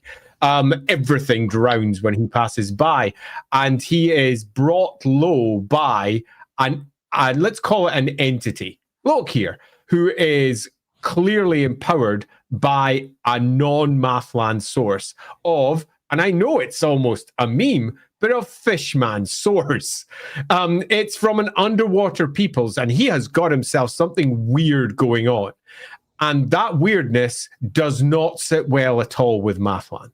We've got a very obvious tale here, which is we need more on Lorebeard and what he became, what had been done to him, because Mathland doesn't like it. Because if Mathland liked it, he would have chosen Lorebeard. He's an obvious choice, given the nature of the Dark Elves, given the nature of everything that Lorebeard does, given his long family history and his many, many offerings to Mathland as a whole. He appears to be a natural choice, but he isn't. In many respects, he is spurned and killed by Mathland. So we've got the story. The story is Mathland wanted him dead, and he brought Aislinn to the fore to do it. So why did he do it? Because Lorebeard had become something he disagreed with, and he didn't like what happened to Aislinn, and he gave him a choice. What happened down in those 6 months under the water is almost certainly a fascinating tale. By the end of it, Aislinn has become something completely different. Yeah, I would say this is something that this is a pure Lorebeardism. Before I get into it, what you likely had if you wanted to tell a really cool story, in my opinion, is I 100% agree with Andy of that. I would explore the story of that. You have the breadcrumbs here of Mathland seems to functionally turn against the Dark Elves. And it appears to be because Lorebeard, under the influence of whatever it is that the Kraken Helm has introduced to him, basically manages to lead their Corsair culture the wrong way. Like, he deceives them into following his successes, following his tactics, following his sacrifices. Because when you look at the sacrifices that Lorebeard makes to Mathland, which are actually detailed in the Dark Elf book, they're kind of weird. He does very bloody, awful ritual sacrifices to Mathland that involve some very over-the-top antics that almost seem like he's offering sacrifices to something else. And there could be a story there of that. This is Mathland's moment of, like, where does Aislinn go for 6 months? Maybe Mathland shows him what's actually going on down there. Like, he gets to meet Mathland and, like, yeah, sure, he's miraculously healed, but being miraculously healed over 6 months is not that impressive for a god. Well, not by Warhammer standards. Yeah, not by Warhammer standards. So, like, clearly he likely went somewhere, like, to Mathland's realm to see what was going wrong. And Mathland also, like many of the gods, probably knew that things were coming. Granted, this is still 100 years before the end time, so there's like a lot of time in the grand scheme of things. But not to elves. Not to elves, but like something clearly happened in those 6 months beneath the waves that would make for a fabulous story, and we have no idea what it is. Yep, agree completely. There's something fun there that has yet to be mined. Promesia again. Considering both are Mathland believers from heart, why did Lorebeard not give up to dedicate himself to Mathland after Aislinn's resurrection? So this is an obvious sign he was not the chosen. So in the books, this is never addressed. Never. But the implied story that me and Andy would tell you is that Lorebeard wasn't ever donated, or Lorebeard's didn't care because that wasn't the core of his deception. Yeah, Lorebeard had clearly moved past that. If not, then Lorebeard might be doing something a bit different. Yeah, I mean, because that would make for a very cool, unusual story of dark elves are offering sacrifice to something that is assisting them and empowering them, and some of them think it's Mathland. And then when the reveal would happen in the end times, the true horror would be, and really showing off the awfulness of how Tyrion's corruption of the elves, that Cainite corruption, is really taking root, would be that, oh, you'd expect when all of the elves on Tyrion's side find out that one of the forces that's empowering them is not their god, it's some horrible thing, that they go, oh, traitor. But they all go, I don't care. As long as I'm more powerful, I don't care. And that showing how bad things had gotten. In many respects, though, that's the core dark elf ethos, isn't it? It doesn't matter what powers we make deals with to bring about the ends of the dark gods. All that matters is results. It's almost the difference between the Kadai and the Kaitharai. They have different routes towards success. Yeah, I think that actually could have been a very fun story beat for like Lokier betraying Malekith / Malarian, and Malarian realizing the price of his ambitions from all those thousands of years. It would have been a really nice way to show the weakness that had happened to the Pantheon by viewing it as two separate halves. It should be resolved as one, and it would have been a really good insight for an avatar of Azurin, effectively the judge who's meant to be bringing them all back together again underneath one umbrella. The Kadai and the Kaitharai is a falsehood. It should never have occurred. It was enforced upon the elf gods back during the War in Heaven, and those who followed the heavenly path or the underworld path, and they should do neither. They should just follow the path of the gods, which is the path of Azurin himself. Yeah, because that, honestly, one thing I think I would have changed if I had any writing influence, now that we're talking about it, because this is actually getting my brain working on it, it would have been really nice to have that Lokier and Aislinn meetup and showdown much earlier in the end times, to allow that to be one of the first big chinks in Malekith's armor of realizing what exactly is going down, and him realizing he has to change. He has to become Azurin. The clear story beats for him had already been sown when he was thrust into the warp, effectively into the realm of the gods, if you will, the realm of chaos, by Teclis, and he comes out a changed man. And those changes, nevertheless, still needed to be consolidated. He needed to become the Eternity King, for want of a better name. Oh, God, I hate that name. But he needed to become it, which means that we needed to have some really clear story development for his character to arc into becoming that. And this would have been one way for him to see the weakness that had come to the Dark Elves. And using Loki like that to effectively be a cult within the cults would have been super fun. It would have also harked back to his earlier stories where he was taking out the cults of pleasure, where he was taking out effectively the cults that were not the standard cults of the elves by killing them. He was hunting them down and killing them. And Lokier effectively doing that under his watch, and then returning to what he was before the fall would have been some interesting character beats that could have got, it wouldn't have necessarily taken all the pages in the world. It could have only been a few pages, one or two, just to dive into some really nice stories to justify what Malekith has to become and the horror of what he represents to see the High Elves and the Dark Elves because of that. Elemental exposure. I'm green. You are indeed. Like Andy's dentist, the toe fairy. Does Stromfels factor in Aislinn's story? He does not, as it was written. There probably should have been a Stromfels part of the story, but Stromfels doesn't show up in the end times at all, in the slightest. The easiest way of resolving that would be to say that Stromfels is in truth one of the darker gods from the deep. Is not related to the elven gods or the other gods, and Stromfels is what is perverting Lokier's path. Yeah. Leading him down a far darker, bloodier, awful route. If you wanted to do it that way. Yeah. Super like Andy apparently subscribes to the belief that never ask an elf supremacist what species his girlfriend. Oh god, that meme is so goofy. I've not seen that one, but yeah, sure, I'm happy with that. There's a very famous funny meme about dwarfs, and it always is like never ask it like a dwarf supremacist, and it's based on a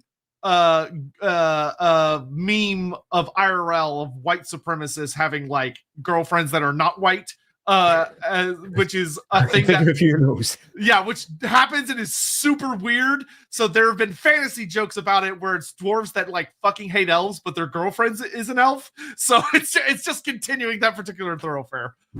Biofoot, Aislinn / Yin Yin, as good as Skrulk / Gelf. It's probably a bit better, but that's I would that's say a matter of probably a taste. bit better. It's a I matter quite of like personal it. taste. I'm half sold on the idea now, even though it was a left of field option. Grim Isaac, that's a deep one. can a god get changed by their believers? Yes and no.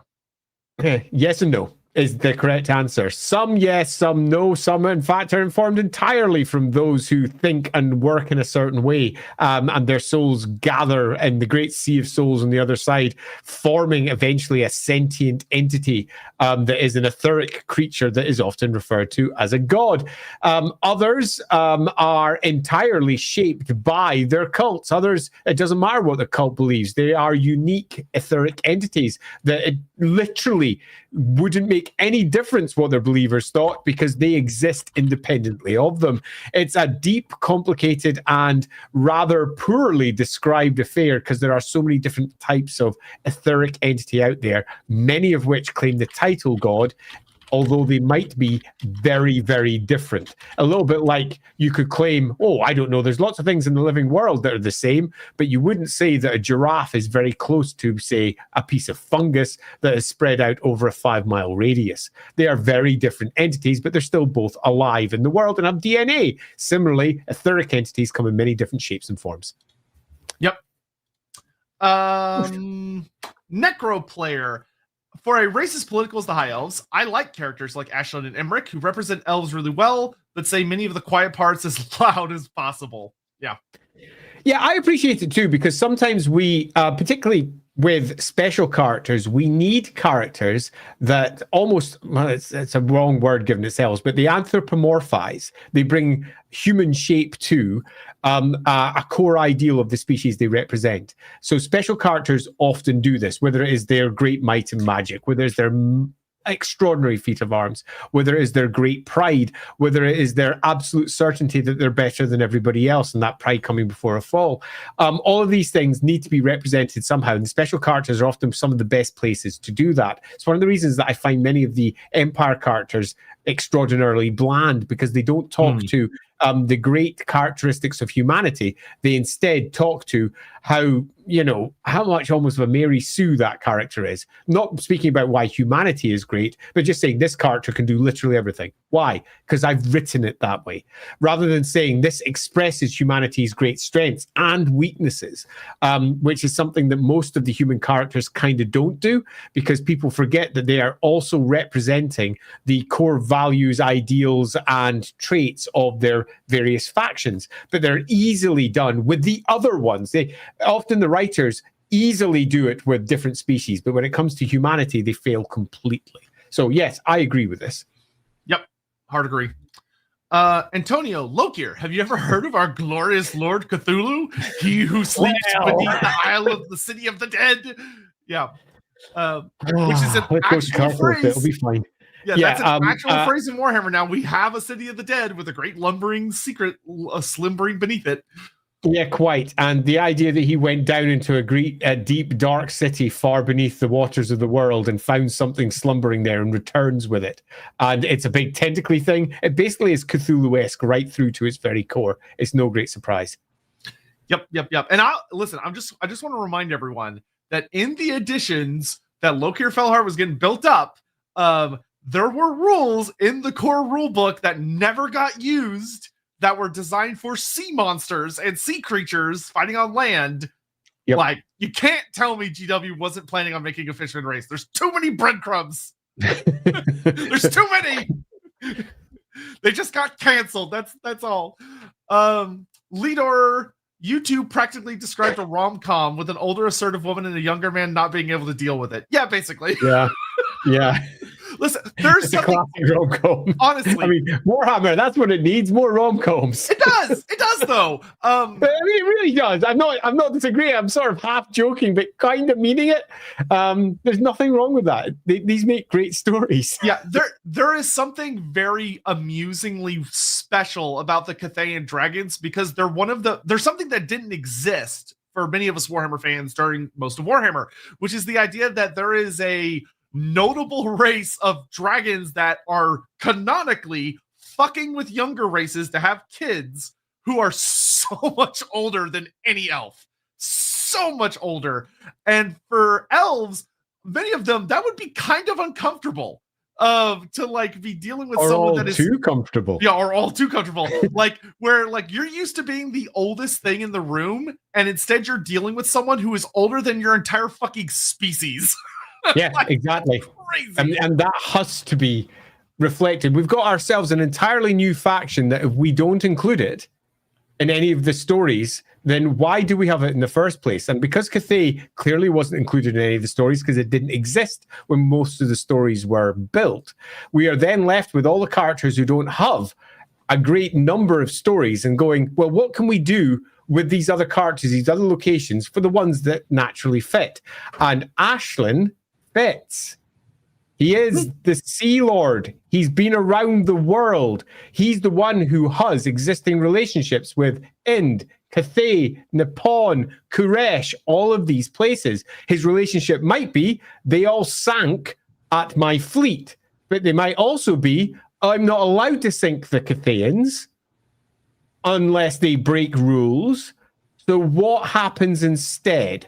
And coming up with fun extra stories, I think, makes for a more interesting and diverse setting. I'm going for the fucking option rather than the, oh, they stare at each other across a room option, which is what almost always happens. I just like you too. Is always interesting, particularly if you don't make it the standard one. It's not secret love or anything like that. It's a very different style of relationship, and possibly one that's been going for a good 1,000 years, 2,000 years possibly. We don't know how old Aislinn is. He could easily be 2,000 years old. He might have been Sea Lord for 1,000, and 1,000 years before that doing other stuff around the world. Who knows what his youth brought him? The character that he was when younger is not going to be the character he is when he's older. The older character is all business, but that doesn't mean the young elf that's within him still doesn't hark back to those early days when he was over in Cathay. Yeah, there is something so funny about imagining the like elves in the fleet know that they will never attack like Beishai over in Cathay, and they all think it's because like, oh, the Cathay Navy's too powerful or whatever. And Ashley's just like, I can't say no to that woman. We cannot go over there. I cannot go over there. The last time I went over there, she fleeced my ass. That sort of relationship also makes for some potential fun confrontations when they have to go against each other. Yes. What does that mean? It is Warhammer after all. What happens when the war comes to the hammer? How do they respond? How do they not respond? How do they avoid it? How do they not avoid it? These make for some fun, cool stories. Yep. Look at the time. We gotta wrap up. Yeah. We do. Quick last little things I'll mention is that we have a little bit more to talk about with Aislinn, but it'll be covered on Tuesday's stream where we'll be talking about all the Titans Tournament stuff, where we'll talk about like his relationship with Merworms and all that stuff, because Total War expands on it. So yeah, thank you for all the memberships, guys. Oh my gosh, thank you so much. Y'all are wonderful. Absolutely wonderful. We really appreciate the support. But we gotta go. Yeah, we got to go. So my conclusion, because we only have 3 minutes left and I didn't do a conclusion, is Aislinn fucking rocks. He's a brilliant character who epitomizes so many of the high elven traits that it's a shame we haven't had more like him. He is, however, one of those characters who slipped by the wayside. He's just mentioned in a few entries here or there across the army list, in a couple of novels, and a little bit in a roleplay book here or there, and that's it. However, the character that we have kicks ass and chews gum, is almost certainly one of the most powerful high elves on the planet. And bluntly, he's probably one of the most powerful high elves on the planet. He almost certainly kicks the Phoenix King's ass. He's almost certainly at least twice the Phoenix King's age. He's been doing this forever.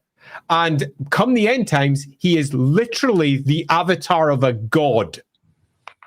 meaning he is one of the most powerful high elves in existence. One of the most powerful elves in existence by the end times. So my conclusion for Aislinn is, he's the Sea Lord. He runs all the high elf fleets. He's got centuries and centuries of tales, most of which have never been told, which means we have one of the best characters Games Workshop has to offer to fill up all the time holes they have in the past and for all the lore holes they have in the past for factions that they're going to be adding later. Aislinn can be used for all of them without having to rewrite or contradict their past. Yep. And with that, thank you so much for joining us for today's episode. We hope you all really enjoyed it. Just to fly through a couple things real quick. Don't go anywhere. We are going to be launching into the book club here in just a minute. You won't have to move anything for YouTube. You'll see a little thing click. They'll say, go click here, and just click on that button, and it'll take you to the book club stream. For Twitch viewers, you don't have to do anything. Y'all just stay there. Please, we'd really appreciate it. We will be back on Tuesday to talk about Tides of Torment and all the new lore that's going to come in it, which there is a whole bunch. Some new, some shall we say, GW attempting not to acknowledge, which is really fun. So we have a lot. Yeah, so we have a lot of really fun things to talk about, so that should be a good time. On Wednesday, the 40K crowd are going to be doing their first tier list stream, which is really exciting. So the lobby for that will be going up shortly. Xenos. Yes, they're going to be raid all the Xenos. Aliens, which is going to be super fun. And then on Saturday, I think they're doing Demetrius Titus, pardon me. So they're saying they're going all the lore for Titus from the Space Marine game. Yeah. So games at this point, but good point. So should be a great time. Please do enjoy the book club. We will be hanging out, we'll be typing in the chat and stuff. So we'll see y'all in there, and take care. I'm gonna send y'all off now. Looking forward to watching you all on the other side. We'll be with you very, very soon. Bye-bye. Bye-bye.